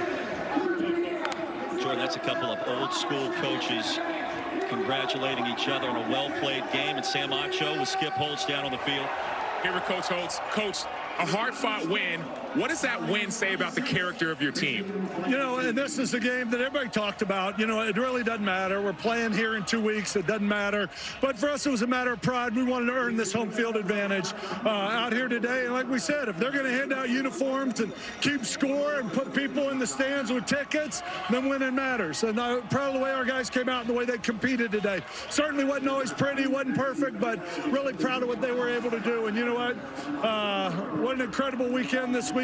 You know what I mean? What an incredible weekend to honor so many men and women, you know what I mean, and what the sacrifices they've made, and just the opportunity to coach this great game and be part of it. Praise God for the opportunities he's given us. Coach, you talk a lot about championship culture, championship DNA. What is it about this team that they're able to finish the way they do? You know, they keep finding a way. It's always somebody's going to make a play. Offense, defense, somebody's going to make a play. But you know what? Nobody flinches. Nobody panics. Nobody's like, oh, no, we're behind. We're all right. We're okay. We got time on the clock. We're going to find a way to win, and proud of what they were able to do today. Thanks so much, Coach. Thank you, guys. Appreciate it.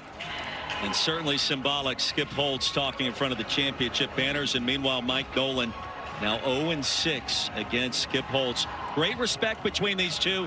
That continues, Jordan, in 2 weeks in the rematch in the USFL Conference Championship game. I think Mike Nolan is going to be proud of his football team, the way they fought, and I think he's going to be happy to have Bryce Perkins, one of the best players in the UFL, back next time they face Birmingham. But credit to Skip Holtz and the Birmingham Stallions teams that have patchworked at quarterback all season, and Jamar Smith came up big once again when they needed it most. 26-22, the final. Big play galore. Jordan Rogers, Sam Acho, Don Davenport, I'm Roy Philpott. Coming up next, World News Tonight, or your local news on these ABC stations.